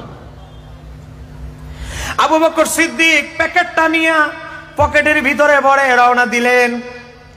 আমার আল্লাহ জিবরাইল আলাইহিস সালামকে ডেকে বলে, জিবরাইল, ও জিবরাইল, আবু বকর আমার হাবিবের প্রতি যেই ভালোবাসা দেখিয়েছে, আমি আল্লাহ এত বেশি খুশি হয়ে গেছি আবু বকরের প্রতি। ও জিবরাইল, আবু বকরের পকেটের ভিতরে, প্যাকেটের ভিতরে আংটি মোবারকটা আমার হাবিবের আছে। ডান দিকে আমি আল্লাহর নাম আছে, বাম দিকে আবু বকর সিদ্দিক আল্লাহর হাবিবের নাম আছে। আর তুমি নিচে আবু বকরের নামটা অদৃশ্যভাবে খোদাই করে দাও।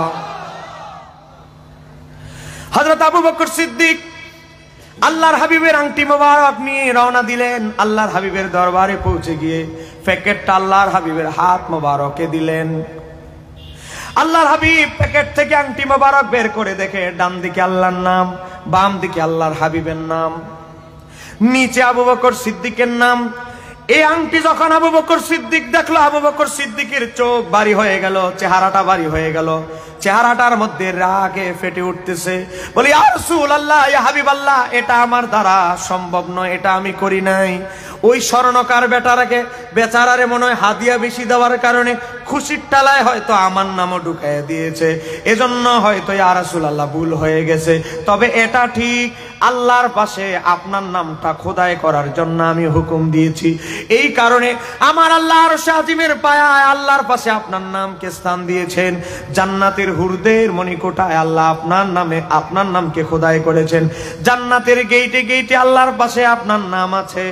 আমি যদি আপনার নামের মধ্যে শুধু আল্লাহর নাম খোদাই করি, আপনার নামকে বাদ দেই, আমি তাজিমের খেলাফ হবে মনে করে মুহাব্বতে আমি স্বর্ণকারকে হুকুম দিয়েছিলাম, ইয়া রাসূলুল্লাহ, ডান দিকে হবে আপনার নাম, ডান দিকে হবে আল্লাহর নাম, বাম দিকে হবে আপনার নাম। ইয়া রাসূলুল্লাহ, আমি এটা করি নাই, নিশ্চয়ই এই বেচারা করে ফেলেছে, হাদিয়া পাওয়ার লোভে হয়তো করে ফেলেছে। আমার নবী আবু বকর সিদ্দিকের বিনয় দেখে আমার নবী আরো বেশি খুশি হয়ে গেলেন।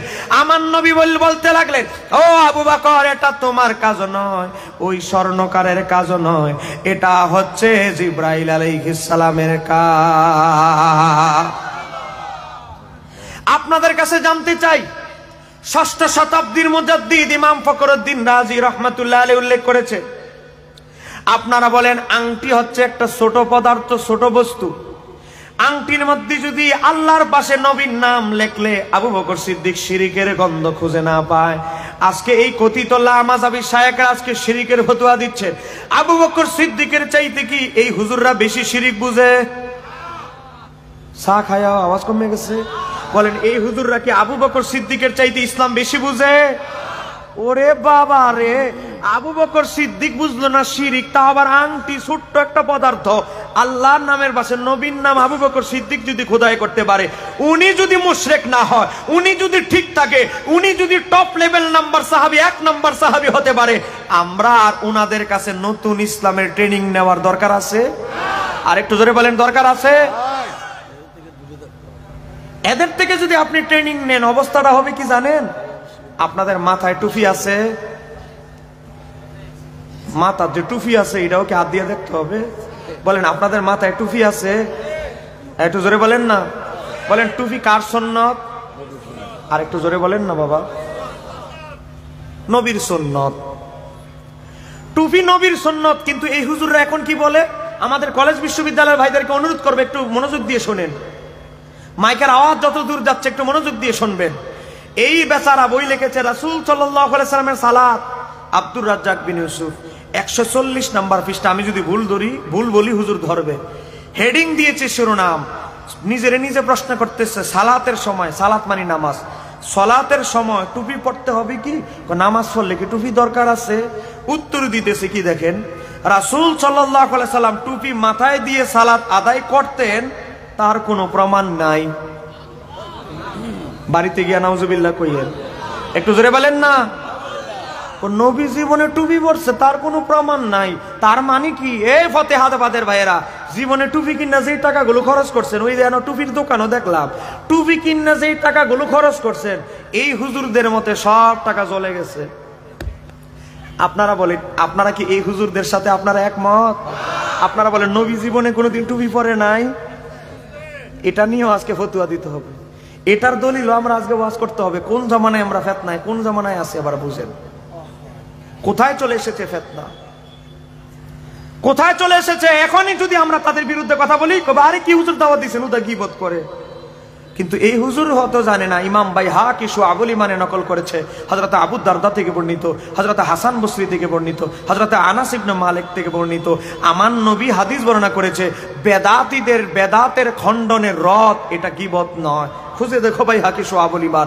তো যাই হোক, এবার আসেন, যারা আমার নবীর টুপি প্রতিষ্ঠিত সুন্নত খুঁজে পায় না, আজকে তারা মানুষদেরকে হেদায়েতের পথে দাওয়াত দেয়। এদের পথে যারা যাবে, কশিন কালেও বাবা কোনো দিন মরে যাওয়ার পরে দোয়া পাওয়ার সম্ভাবনা 1%। বলেন না 1%। এ বাবা, আমরা কবরে যাই, মনোযোগ, কবরে যাওয়ার পরে আল্লাহ চাইলে কিরামান কাতিবিন, এই যে দুইজন লেখক, তারা হিসাব করে আমরা কে কয়টা সওয়াবের কাজ করেছি, কয়টা গুনার কাজ করেছি হিসাব করতে পারতেন। ডাইরেক্ট হিসাব জমা দিয়া ডাইরেক্ট জাহান্নাম, ডাইরেক্ট জান্নাতি করতে পারতেন। কিন্তু আমার আল্লাহ আমাদেরকে হাসরের ময়দানের আগ পর্যন্ত কবরে ওয়াইটিং এ রাখবেন। কেন রাখবেন? একটাই কারণ। একটা কারণ কি বাবা? কারণ হচ্ছে আমরা দুনিয়া থেকে গুনাহ নিয়ে কবরে যাব। এই গুনাহ হালকা করার জন্য, মাফ করার জন্য আমার আল্লাহ একটা ব্যবস্থা করে রেখেছেন, সেটা হলো ইসালে সওয়াব। বলেন না, সেটা হলো ইসালে। মৃত ব্যক্তির আত্মীয় স্বজনের দোয়া, সদকা, দান সদকা, ইসালে সওয়াবের মাধ্যমে আপনার কবরের আযাবের মেয়াদ যদি হয় 6 বছর, দোয়ার বদলতে কমে আসবে 6 মাস। আরো যদি দান সদকা বেশি বেড়ে যায় হবে 3 মাস, আরো দান সদকা করলো কমবে আরো 2 মাস। আস্তে আস্তে দেখা যাবে 6 বছর পর আপনার কবরের আযাব আমার আল্লাহ ওই সন্তানাদির উমরা হজের সওয়াব, কুরবানির সওয়াব, গরিব মিসকিনদেরকে খাওয়ানোর বদলতে আমার আল্লাহ আপনার কবরের আযাব বন্ধ করে দিবে। একটু জোরে বলেন না সুবহানাল্লাহ। কিন্তু আজকে কি হবে? এই হুজুররা কি লিখতেছে জানেন? ইহুদি নাসারাদের পয়সা পায়া আজকে এই হুজুররা কি লিখতেছে? এই হুজুরকে প্রশ্ন করা হয়েছে পৃষ্ঠা নাম্বার 315, লাশ দাফনের পরে কি দোয়া চলবে? লিখতেছে দাফনের পরে হাত তুলে মুনাজাত করা যাবে না। এতদিন বলছে জানাজার পরে চলবে না, এখন বলে দাফনের পরেও চলবে না। আচ্ছা ভাই সাহেব, দাফনের পরে দোয়া করলে কি হবে? শরীয়তে তার কোনো ভিত্তি নাই। বাবা রে বাবা, এর বানানো শরীয়ত।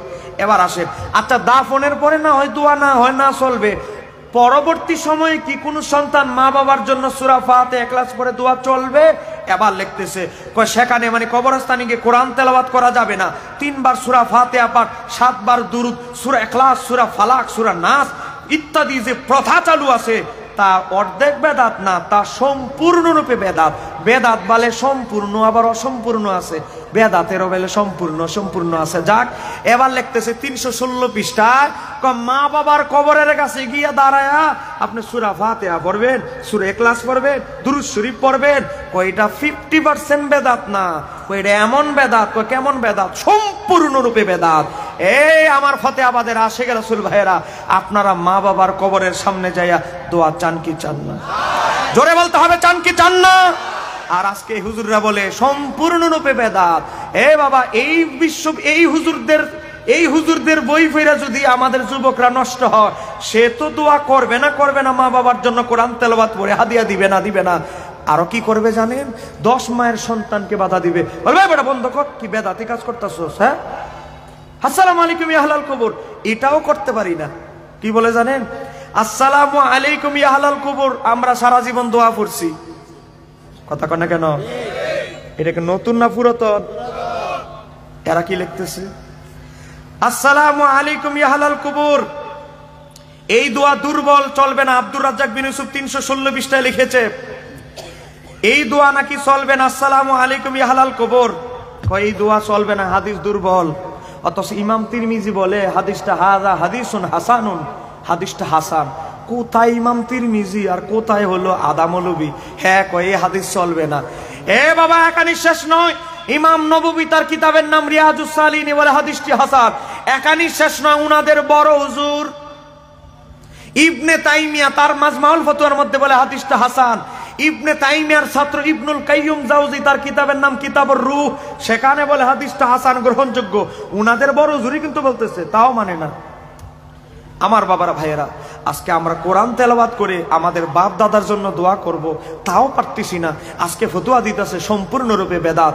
আপনারা বলেন, এই ফিতনাবাজদের বিরুদ্ধে আমাদের বক্তব্য দেওয়ার দরকার আছে না নাই? আজকে দেখেন এদের বড় হুজুর ইবনে তাইমিয়া, দেখেন আমার হাতে বই, বাংলা বই না। এটা কয় নাম্বার খণ্ড জানেন? 28 নাম্বার খণ্ড। এটার আগে আরো 27টা খণ্ড আছে। আপনারা তো কোন হুজুর হাদিয়া লিয়ে যান 20,000 কি করেন টিয়া দিয়া? 20টা, এটা 28 নাম্বার খণ্ড। এটার আগে 27 খণ্ড আছে, এটার পরেও আরো বহু খণ্ড আছে। 32 খণ্ড কিতাবটা আমি কিনেছি 18,500 টাকা দিয়া। এই কিতাবের মধ্যে ইবনে তাইমিয়া কি লিখেছে দেখেন, 28 নাম্বার খণ্ড, হুজুর পাশে বসা। দেখেন যারা আজকে কবর জিয়ারতে সূরা ফাতিহা ক্লাস পড়া, কোরআন তেলাওয়াত করে ইসালে সওয়াবের বিরুদ্ধে ফতোয়া দিচ্ছেন, ইবনে তাইমিয়া কি ফতোয়া দিচ্ছেন দেখেন। ইবনে তাইমিয়াকে প্রশ্ন করা হলো, মনোযোগ, একজন মানুষ যদি মারা যায়, বলেন আমরা 4 দিনে অনুষ্ঠান করি কি করি না? বলেন না কেন, করি কি করি না? করি। মানুষ মারা যাওয়ার পর 4 দিনের অনুষ্ঠান করে আমরা কি করি? তো মানুষকে খাবার খাওয়াই, মানুষকে আমরা খাবার খাওয়াই। ইবনে তাইমিয়াকে প্রশ্ন করা হলো, কোন মৃত ব্যক্তি যদি মারা যায়, মারা যাওয়ার পরে তার পক্ষ থেকে যদি তোআম খাদ্য খাওয়ানো হয়, হুজুর তোআম শব্দটা আছে না নাই? খাদ্য খাওয়ানো হয়, খাদ্য খাওয়ানো হলে এই সোয়াব যদি মৃত ব্যক্তির রুহে ইলাল মাইয়াত, মৃত ব্যক্তিকে পৌঁছানো হয়, সোয়াব রাসানি করা হয়, এই সোয়াবগুলোকে মৃত ব্যক্তির রুহে পুষবে, আমলা পুষবে নাকি নয়? প্রশ্ন করা হয়েছে ইবনে তাইমিয়াকে। ইবনে তাইমিয়া জবাব দিতেছে, কয় কি? মনোযোগ দিয়ে শুনবেন। ইবনে তাইমিয়া বলে, ওয়ালাকিন তবে ওয়ালাকিন ইদা তুসাদ্দিকা আনিল মাইয়িতি, মাইয়িতের পক্ষে থেকে যদি সদকা করা হয়, মান ইয়াকরা আল কোরআন, কোরআন তেলাওয়াত করা হয়, আও গায়রিহিম, অথবা অন্যান্য সদকামূলক কাজ করে এগুলো যদি মৃত্যুর রুহে দেওয়া হয়, কি হবে? ইয়ানফাউহু যালিকা বিত্তিফাকিল মুসলিমিন, মুসলমানরা একমত, সমস্ত মুসলমানরা একমত, ওই সোয়াবের কাজগুলো করে, সদকা করে, কোরআন তেলাওয়াত করে, এই সোয়াবগুলো যদি মৃত্যুর আত্মায় বকশিশ করা হয়, এই সোয়াবগুলো ব্যক্তিরা পাইয়া ইয়ানফাউহু, উপকৃত হবে, বিত্তিফাকিল মুসলিমিন, মুসলমানরা একমত। একটু জোরে কন্যা মারহাবা। ইবনে তাইমিয়ার ফতোয়ায় বাড়ি চালান দিলে এরা তো মুসলমানের কাতারই পড়ে না। কথা কনা কেন, ঠিক কিনা? কারণ ইবনে তাইমিয়া মাজমাউল ফতোয়া দিয়েছে 28 নম্বর খণ্ড 300 নম্বর পৃষ্ঠায়। কয় কি ফতোয়া দিয়েছে?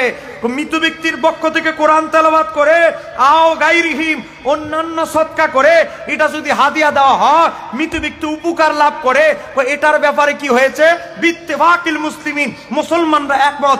বাবা আমি যদি ভুল কথা বলি, এই কলেজ বিশ্ববিদ্যালয়ের ছেলেরা, এই মাদ্রাসার আমাদের বিরোধী ভাইয়েরা, স্টেজে আসেন, আপনাদেরকে দেখাচ্ছি হুজুর বিত্তিফাকিল মুসলিমিন আছে না নাই? হুজুর বাসে বসা বিত্তিফাকিল মুসলিমিন, মুসলমানরা একমত। এখানেই শেষ নয়, ইবনে তাইমিয়া তারপরে আবারও বলতেছে, ওয়াকাযালিকা মান কারাল কোরআন মুহতাসিবান, কেউ যদি মৃত ব্যক্তির পক্ষ থেকে সোয়াবের আশায় কোরআন তেলাওয়াত করে, বলেন কি তেলাওয়াত? আপনাকে ঘুমায় গেছেন? সোয়াবের আশায় কি তেলাওয়াত? কোরআন তেলাওয়াত। মনে করেন আপনার বাবার জন্য এক খতম কোরআন তেলাওয়াত করলেন। ইবনে তাইমিয়া বলে, ওয়াকাযালিকা, তেমনি ভাবে, মান কারাল কোরআন মুহতাসিবান, কেউ যদি সোয়াবের আশায় বাবা মার জন্য, মৃত ব্যক্তির জন্য কোরআন তেলাওয়াত করে, তারপরে কি করবে? ওয়াহদাহু ইলাল মাইয়িতি, এটা যদি হাই মাইয়িতকে হাদিয়া দেয়, কি হবে? নাফাহু যালিকা, মৃত ব্যক্তি এতে উপকৃত হবে। আর এই হুজুররা ফতোয়া দিছে সম্পূর্ণরূপে বেদাত। তাহলে উনাদের বড় হুজুরের ফতোয়ার সাথে উনাদের ফতোয়ার কোনো মিল, বলেন মিল আছে? এখন আমরা একটা কথাই বলবো, আল্লাহ তাদেরকে হেদায়েত দান করো। আমরা কি গালাগালি করেছি? হেদায়েতের দোয়া শুধু করব, কারণ এখন পরিস্থিতি দেশের ভালো না। আমার অলরেডি নভেম্বর মাসে 4টা মাহফিল ক্যান্সেল করে দিয়েছে। এই যে গত 25 তারিখ মাহফিল ছিল সকরিয়া থানা গ্রাও করে ফেলছে এই ওহাবিরা। এই বাকি গুলার নাম না কইলাম, এরা গিয়া থানা গ্রাও করে ফেলেছে ওহাবিরা। কি মাহফিল করতে দেওয়া যাবে, কিন্তু শহীদুল্লাহ বাহাদুর যাইতে পারবে না। মাহফিল হয়েছে, ওনারা অনেক কান্নাকাটি করেছে যে হুজুর আজকে কি এক অবস্থা, আপনাকে আনতে পারলাম না। সকরিয়া 14 গ্রাম মাহফিল নিয়েছি, 14 গ্রামের মাহফিল আমার ডিসেম্বরের 10 তারিখ এই এখানে গিয়ে হামলা দিয়েছে, নোটিশ দিয়েছে টিউনিকে, মাহফিল ক্যান্সেল। আরো প্রায় 9টা মাহফিল। আমরা একটা কথাই বলবো, যদি হিম্মত থাকে আমাদের সাথে বসেন, আমরা আপনাদের কিতাব থেকে খুলে খুলে ঈদ মিলাদুন্নবী, মিলাদ কিয়াম, ইসালে সোয়াব, ইলমে গায়েব, আহলে সুন্নাত ওয়াল জামাতের সমস্ত আকীদা আপনাদের বড় হুজুরের কিতাব থেকে খুলে খুলে দেখাবো। চিৎকার দিয়ে বলেন ঠিক কিনা? আজকে দেখেন আমাদের ভাইয়েরা আজকে গাছ পর্যন্ত কেটে নিয়ে যায়। এর গাছে কি দোষ করলো? আমার একটা কথা কোন, গাছের কোন দোষ আছে? পুকুরের মাছ চলে যায়। আহা, আজকে দেখেন আপনাদেরকে আমি একটা কিতাব দেখাচ্ছি, মসজিদের মিম্বারটাও ফুরে ফেলছে। বলেন এই মসজিদের মিম্বার কার? আল্লাহর হাবিবের। বলেন না মসজিদের মিম্বার কার? আল্লাহর হাবিবের। মিম্বার পর্যন্ত ফুরাই ফেলছে। এবার দেখেন যারা মিম্বার ফুরাই লেছে এদের বড় হুজুরের একটা কিতাব দেখাচ্ছে আপনাদেরকে। মনোযোগ, আমি কি আর সামান্য সময় পাবো? আর 20-25 মিনিট কি চলবে? জি জি জি। মনোযোগ, আমাদের এখানে জামাত হবে, চিন্তার কিছু নাই। আমরাও নামাজের পক্ষে না বিপক্ষে? পক্ষে, চিন্তা করেন না। এখানে মাগরিব পড়ছি, এসাও পড়বো, এরপর আবার আমার বুঝেন না, আমরা তো বক্তা মনে আরেক দিকে দৌড় দিব। এখন দেখেন, এই যে আমার হাতে একটা বই, হুজুর পাশে বসা, এই বইয়ের নাম ফতুয়ায়ে রশিদিয়া। ফতুয়ায়ে রশিদিয়া লেখছে কে? কুতুবে রব্বানি। বাবা রে বাবা, সাধারণ কুতুব না, কুতুবে রব্বানি, হাকিম ফকিহুন নাস রশিদ আহমদ গাঙ্গুহি। এটা 2 নম্বর খণ্ড বাবা। অনুবাদ কিন্তু আমরা করি নাই। আল খিদমা প্রকাশনী, বাংলা বাজার, ঢাকা, ইসলামী টাওয়ার। দেখেন এই আল খিদমা প্রকাশনী, মনোযোগ দিয়ে শুনবেন। এই খিদমা প্রকাশনী পৃষ্ঠা নাম্বার কত? 336। হুজুর পাশে বসা আমাদের কওমি ভাইরা অনুবাদ করছেন, আর আমরা কষ্ট করে 1000 টাকা খরচ করে কিনছি। 1000 টাকা যে খরচ করলাম, খরচটা আসলে কি সঠিক হইল না ভুল হইল, এটাও তো মানুষকে জানায় দেওয়ার দরকার আছে। আপনাদের কিতাব কিনতে পারবো আর আপনাদের কিতাবের গুণাবলী বলতে পারবো না, এটা তো হতে পারে? এই হাটহাজারী মাদ্রাসা থেকে কিনতে পারবেন গেলে। দেখেন পৃষ্ঠা নাম্বার 336, প্রশ্ন নাম্বার 678। রশিদ আহমদ গাঙ্গুহি সাহেবকে প্রশ্ন করা হলো, কারো সম্মানে দাঁড়ানো মানে কিয়াম, কারো সম্মানে দাঁড়ানো এবং কদমবুসি করার বিধান কি? মাওলানা রশিদ আহমদ গাঙ্গুহি বলে, কারো সম্মানে দাঁড়ানো এবং কদমবুসি করা বৈধ। একটু জোরে কন্যা মারহাবা। হুজুর, কারো সম্মানে দাঁড়ানো, কদমবুসি করা কি বৈধ? আসেন পৃষ্ঠা নাম্বার 336, খণ্ড নাম্বার 2। আচ্ছা, আপনাদের ভালো লাগে না? আচ্ছা ঠিক আছে। এবার দেখেন, আমরা মিলাদুন নবী পালন করি, আমাদের ভাইদের জ্বালা যন্ত্রণায় আর আমরা সহ্য করতে পারি না। এ কথা কেন কেন ঠিক কিনা? রবিউল আউয়াল মাসটা আসলে কুত্তা খায়া পাগল হয়ে যায়, এমন কিছু মৌলবী আছে না নাই? লাঠি নিয়ে বের হয়ে যায়, লম্বা লাঠি, বাঁশের লাঠি। এ বাবা, রবিউল আউয়াল মাস আসলে পাগল হয়ে যান। যারাই পাগল হন, পাবনায় ভর্তি এখনো হন নাই, তাদেরকে বলবো, পাবনায় ভর্তি হওয়ার আগে আমার দলিলটা দেখেন। মাওলানা রশিদ আহমদ গাঙ্গুহি, যাকে আপনারা টাইটেল দিচ্ছেন কি কুতুবে রব্বানি, এই কুতুবে রব্বানিকে কি প্রশ্ন করা হয়েছে? 346 পৃষ্ঠা, 346 পৃষ্ঠায় আপনাদের কুতুবে রব্বানিরে প্রশ্ন করা হয়েছে, নবীর জন্মদিন পালন করা বেলে গুনার কাজ। তা আপনাদের হুজুর কি ফতোয়া দিয়েছে দেখেন। প্রশ্ন করা হয়েছে 346 পৃষ্ঠায়, প্রশ্ন নাম্বার 707, জন্মদিন পালন করার বিধান কি? লিখতেছে জন্মদিন পালন করা বৈধ। একটু জোরে কন্যা মারহাবা। একানি শেষ না, তারপরে বলে তেমনি ভাবে কয়েক বছর অন্তর মানে প্রতি বছরে একবার আল্লাহর সন্তুষ্টির জন্য জন্মদিন উপলক্ষে মানুষকে খাবার খাওয়ানো বৈধ। একটু জোরে বলেন না মারহাবা। ওরে বাবা, মিলাদুন নবীর, নবীর জন্মদিন উপলক্ষে মিলাদুন নবীতে তবারুকের আয়োজন করি, তোমার এত জ্বালা যন্ত্রণা। নাম্বার 1। 2 নাম্বার, জন্মদিন পালন করা নাকি সবচেয়ে নিকৃষ্ট বেদাত। এই বেদাত ফতুয়াটা আমাদের দিকে না দিয়া ভাই, তোমাদের কুতুবে রব্বানির দিকে আগে দাও। এই কথা বলে না কেন ঠিক কিনা? কুতুবে রব্বানি গেল, এবার আরেকজনের কাছে যাচ্ছে। আমার হাতে একটা বই দেখতে পাচ্ছেন, বইটার নাম হলো মাজালিসে হাকিমুল উম্মত। আমি পুরান দলিল দেই না, আমাদের হুজুররা যেই দলিল দিয়ে লেছে 10 বছর আগে, ওই দলিল আবার আমি দেই না। ওই ফয়সালায় হাফতে মাসাইল এগুলো দেওয়া শেষ, এখন আমরা তোমাদের নতুন দলিল দিচ্ছি, আপডেট। বইয়ের নাম হলো মাজালিসে হাকিমুল উম্মত। হাকিমুল উম্মত বুঝেন না? ওই আশরাফ আলী থানভী। মাজালিসে হাকিমুল উম্মত, মাজালিস মানে মজলিস, বৈঠক।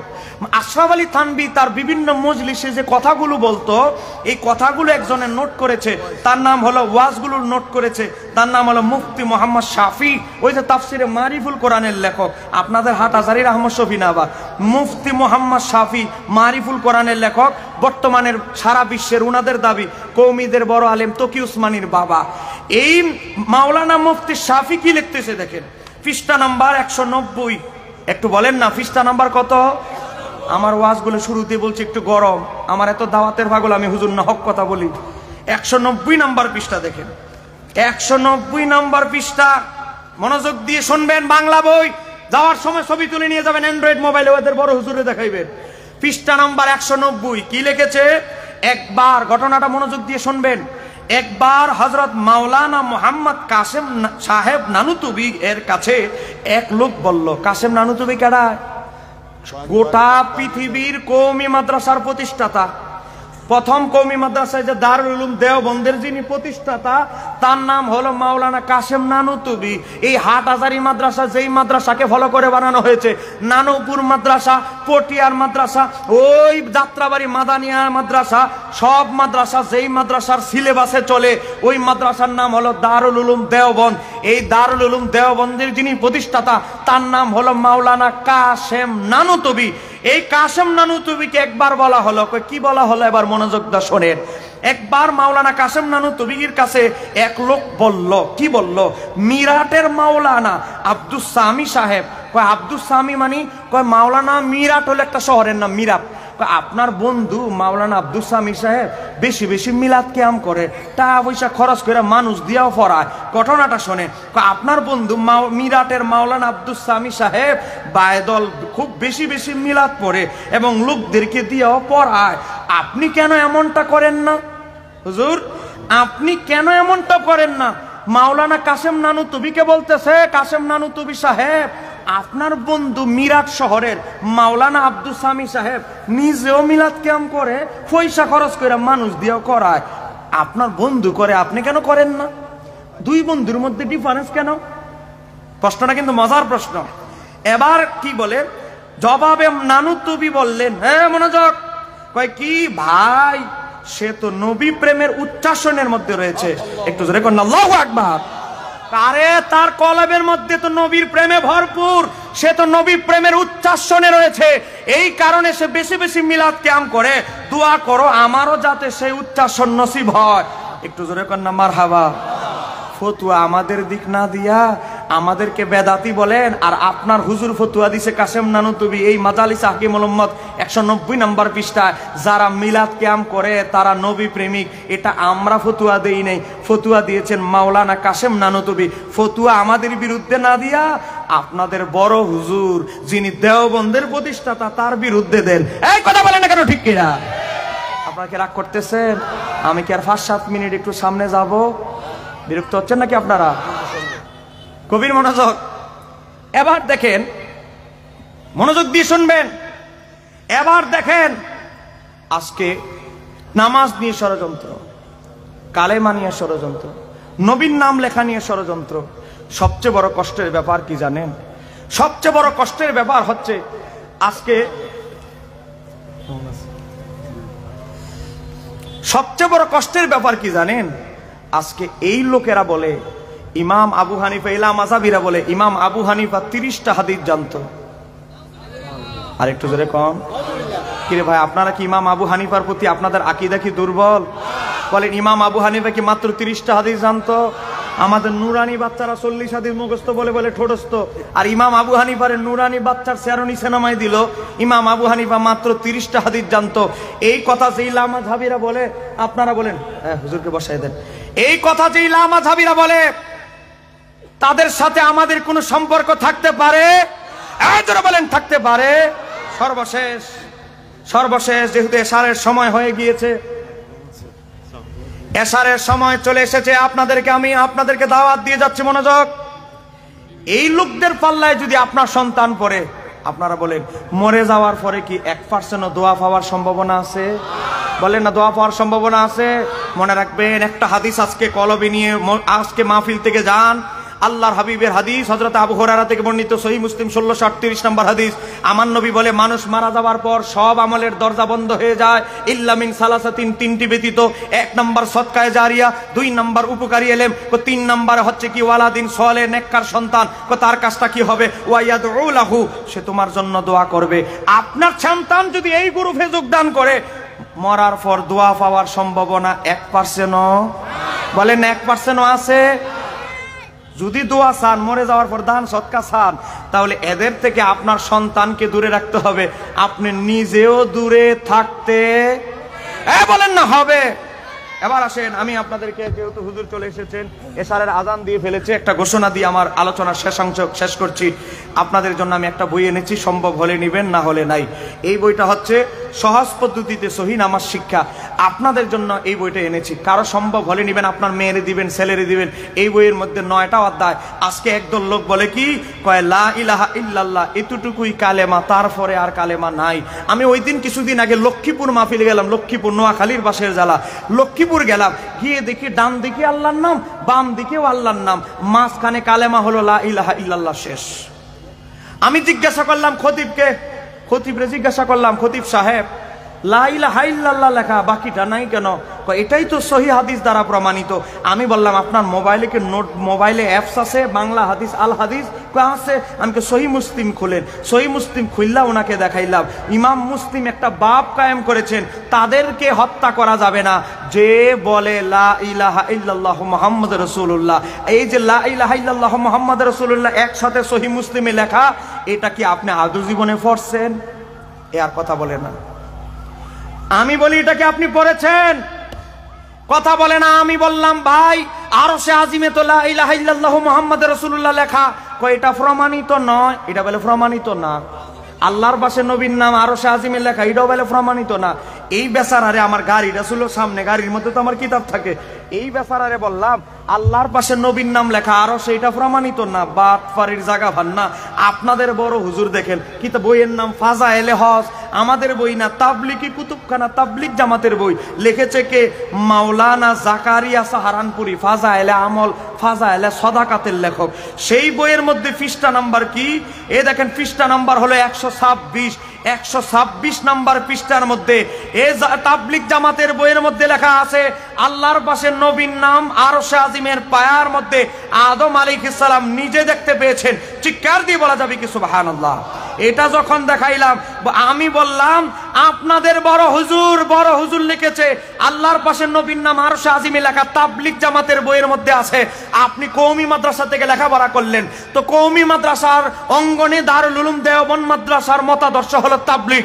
তাবলিগ জামাতের কিতাবে আছে, আমার নবীর উসিলা দিয়ে আদম আলাইহিস সালাম মুনাজাত ধরেছেন, এবং আদম আলাইহিস সালাম আরশের পায়ার নবীর নাম একসাথে দেখতে পেয়েছেন। ওরে বাবা, নিজেদের হুজুরদের কিতাব না মানলে এই বাটফারি ব্যবসা জুব্বাটা খুলে ফেলেন। এই কথা যখন বললাম, হ্যাঁ আপনি মেহমান দিকে আপনাকে ছেড়ে দিলাম, আমার না সাইরা ফাললে দলিলটা খণ্ডন করেন। একটু জোরে বলেন না ঠিক কিনা? আমি বললাম, আমার পাঞ্জাবি ধরে টান না দিয়া ফাললে এটারে খণ্ডন করেন, এটা যে ভুয়া। এরকম হুজুর আছে না নাই? আজকে মসজিদ থেকে নবীর নাম কেটে ফেলছে, কালেমা থেকে নবীর নাম কেটে ফেলছে। আমি এখানে অনেকগুলো হাদিস দিয়েছি, ওযু, গোসল, তায়াম্মুম, 32 রকম নফল নামাজ আছে। আপনি জানেন না বিভিন্ন নফল নামাজের কি ফজিলত, ইশরাকের কি ফজিলত, আওয়াবিনের কি ফজিলত, শবে বরাতের কি ফজিলত আমরা জানি না। শবে বরাতকে বলে বেদাত। এই বইটা নিলে আমার লাভ হবে না, আপনারই বেশি লাভ হবে। 266 পৃষ্ঠা একটা দুরুদ এই বইয়ে উল্লেখ করেছি। এই দুরুদটা যদি আপনার বাচ্চাকে শিক্ষা দেন, স্মৃতিশক্তি ভালো হবে। 268 পৃষ্ঠা একটা দুরুদ আছে।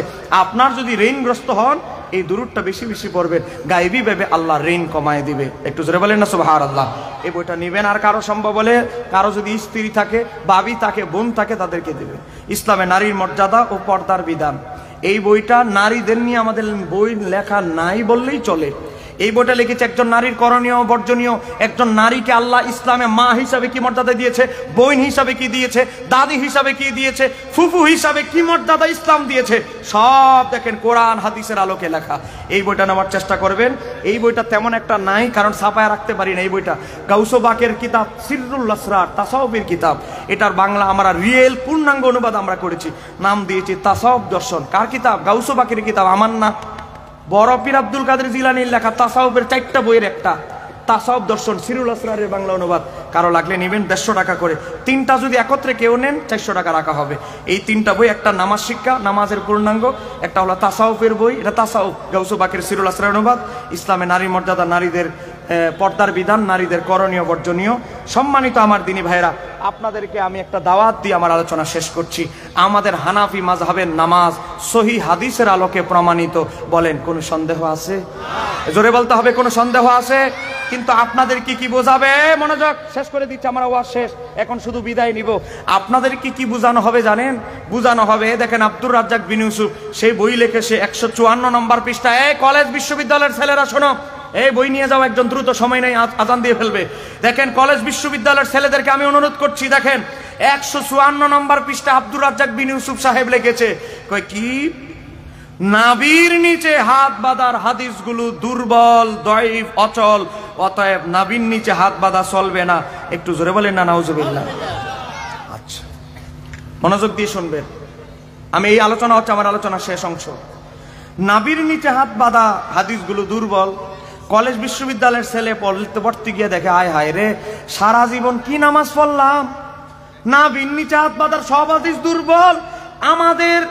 আমাদের অধ্যাপক হুজুর কি নামাজ শিক্ষা দিল, এই এলাকার খতিব হুজুর কি নামাজ শিক্ষা দিল, নাভির নিচে হাত বাঁধলাম, সব নামাজ, সব হাদিস দুর্বল। কি করেছে দেখেন, বাটফারিটা কোন জায়গায় করেছে দেখেন। বাটফারি কি, 1 নাম্বার, 2 নাম্বার, 3 নাম্বার, দেখেন 3টা হাদিস উল্লেখ করেছে। এই হাদিসগুলো উল্লেখ করে এই আব্দুর রাজ্জাক বিন ইউসুফ যুবকদেরকে ধোঁকা দিচ্ছে। দেখো 3টা হাদিস উল্লেখ করলাম, 3টা হাদিসের সনদে একজন করে রাবি দুর্বল, অতএব নাভির নিচে হাত বাঁধা দুর্বল, এটা চলবে না। মনোযোগ দিয়ে আমার পয়েন্টটা লক্ষ্য করতে হবে। নাভির নিচে হাত বাঁধার পক্ষে হাদিস বর্ণিত হয়েছে 11টা। বলেন না কয়টা? আর একটু জোরে বলেন। নাভির নিচে যে আমরা হাত বাঁধি, আমাদের পক্ষে হাদিস বর্ণিত হয়েছে টোটাল 11টা। এখন বেচারা উল্লেখ করছে 3টা। বলেন 11টা থেকে যদি 3টা উল্লেখ করা হয়, বাদ গেছে কয়টা? 8টা। তাহলে 8টা হাদিস কি? 8টা হাদিস হচ্ছে হাসান সহিহ। ওই গ্রহণযোগ্য মজবুত সনদের হাদিসগুলো তার বইয়ে উল্লেখই করে নাই। উল্লেখ করেছে কোনগুলো? জয়ীফ, দুর্বলগুলো উল্লেখ করে সে বুঝাইতে চাচ্ছে, দেখো হানাফিরা, তোমাদের হাত বাঁধার সব দলিল দুর্বল, অতএব নাভির নিচে হাত বাঁধা দুর্বল, চলবে না, এই দুর্বল মত। এবার দেখেন এই হুজুররা এই হাদিসগুলো জীবনে উল্লেখ করবে না। মুসান্নাফ ইবনে আবি শাইবা হাদিস নাম্বার 3939, হযরতে ওয়াইল ইবনে হুজর রাদিয়াল্লাহু তাআলা বলে, রাআইতুন নবী সাল্লাল্লাহু আলাইহি সাল্লাম, আমি আমার নবীকে রাআইতু, 2 নয়নের চোখে দেখেছি, ওয়াদা ইয়ামিনাহু আলা শিমালিহি ফিস সালাতি তাহতা সুররাতি, আমার নবীকে রাআইতু, আমি 2 নয়নের চোখে দেখেছি, ফিস সালাতি, নামাজের মধ্যে। আমার নবী তার ডান হাত মোবারককে বাম হাতের কবজির উপরে ধরতেন, ধরার পরে কি করতেন? তাহতা সুররাতি, নাভির নিচে হাত বেঁধেছেন। চিৎকার দিয়ে বলা যাবে কি সুবহানাল্লাহ। এই লামাজাবিদের বড় হুজুর আব্দুর রহমান মোবারকপুরি, তার কিতাবের নাম তোহফাতুল হাওয়াজি, খণ্ড নাম্বার 2, পৃষ্ঠা নাম্বার 72, দারুল কুতুব ইলমিয়া বৈরুত লেবাননের ছাপ। সেখানে বলেছে, কি বলেছে? হাদা হাদিসুন কাবিয়ুন, হাদিসটার সনদ মজবুত। তাহলে আজকে দেখেন নাভির নিচে হাত বাঁধার মজবুত হাদিস এই বেচারা উল্লেখই করে নাই বইয়ে, কারণ উল্লেখ করলেই তো বাটফারি ব্যবসাটা ধরা খাবে। এবার আসেন, এখানে শেষ নয়। আপনারা বলেন, এই আপনাদের গোটা ফতেহাবাদে মাওলা আলীর চাইতে জ্ঞানী কি কেউ কিয়ামত পর্যন্ত আর আসবে? গোটা পৃথিবীতে আসবে?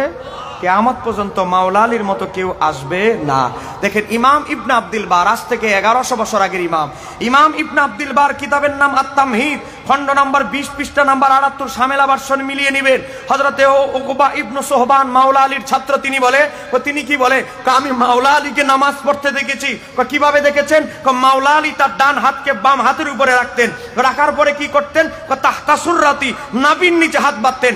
আপনারা বলেন, আমার নবী বলেছে, আনা মাদিনাতুল ইলমি ওয়া আলিউন বাবুহা, আমি নবী ইলমের শহর, আলী তার দরজা। সে মাওলা আলী যদি নাভির নিচে হাত বাঁধতে পারে, আমরা বাঁধতে কোনো অসুবিধা আছে? একটু জোরে বলেন, না অসুবিধা আছে? আমার নবী কি বলেছে? আলাইকুম বিসুন্নতি সুন্নতি খোলাফায়ে রাশিদিন, তোমরা আমার সুন্নত, আমার খোলাফায়ে রাশিদিনের সুন্নতকে আঁকড়ে ধরো। খোলাফায়ে রাশিদিন যদি নাভির নিচে হাত বাঁধতে পারে, আমরা বাঁধতে কোনো অসুবিধা? জোরে বলেন না, কোনো অসুবিধা? সম্মানিত আমার দিনী ভাইয়েরা, সময় অনেক কম, আমি শেষ করে দিচ্ছি। আমারও আরেক জায়গায় যেতে হবে, হুজুরেরও ব্যস্ততা আছে, সবাই এখন দৌড়ের উপরে। দেখেন আমি একটা বই অনুবাদ করেছি, বইটা হচ্ছে আসারুস সুনান আল্লামা নিমাবির। এই বই তো অনেক 300 টাকা, অনেকে ডরে নিবেন না, কিন্তু আমি আপনাদেরকে এলানের জন্য বলছি।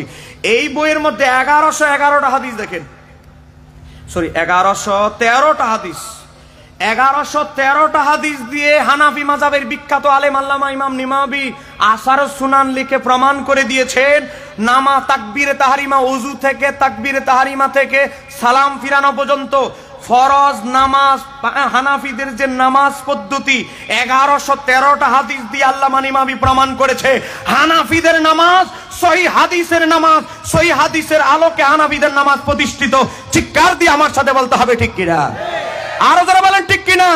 কোন লামাযহাবির যদি হিম্মত থাকে, আজ আজকের এই সুন্নি মহাসম্মেলন থেকে ঘোষণা দিচ্ছি, আমি মুফতি শহীদুল্লাহ বাহাদুর 10 লক্ষ টাকার চ্যালেঞ্জ দিচ্ছি, হানাফি মাযহাবের নামাজ যদি জাল নামাজ প্রমাণ করতে লামাযহাবীরা পড়ে, তাকে আমরা 10 লক্ষ টাকা পুরস্কার দিব।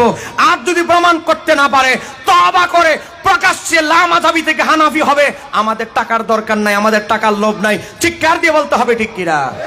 আরো জোরে বলতে হবে ঠিক কিনা? আজকে ইমাম আবু হানিফার নামাজ নিয়ে সংশয় করো, আপনাদের কাছে আমি দোয়া নিয়ে আমার আলোচনা শেষ করছি। আপনারা বলেন, খাজা গরিবের নামাজ আল্লাহর মহান ওলি, কোনো সন্দেহ আছে? খাজা হযরতে শাহজালাল ইয়ামানি আল্লাহর ওয়ালি, কোনো সন্দেহ আছে? এবার আসেন, তারা ছিল হানাফি, বলেন তারা ছিল কি? আরেকটু জোরে বলেন, তারা ছিল।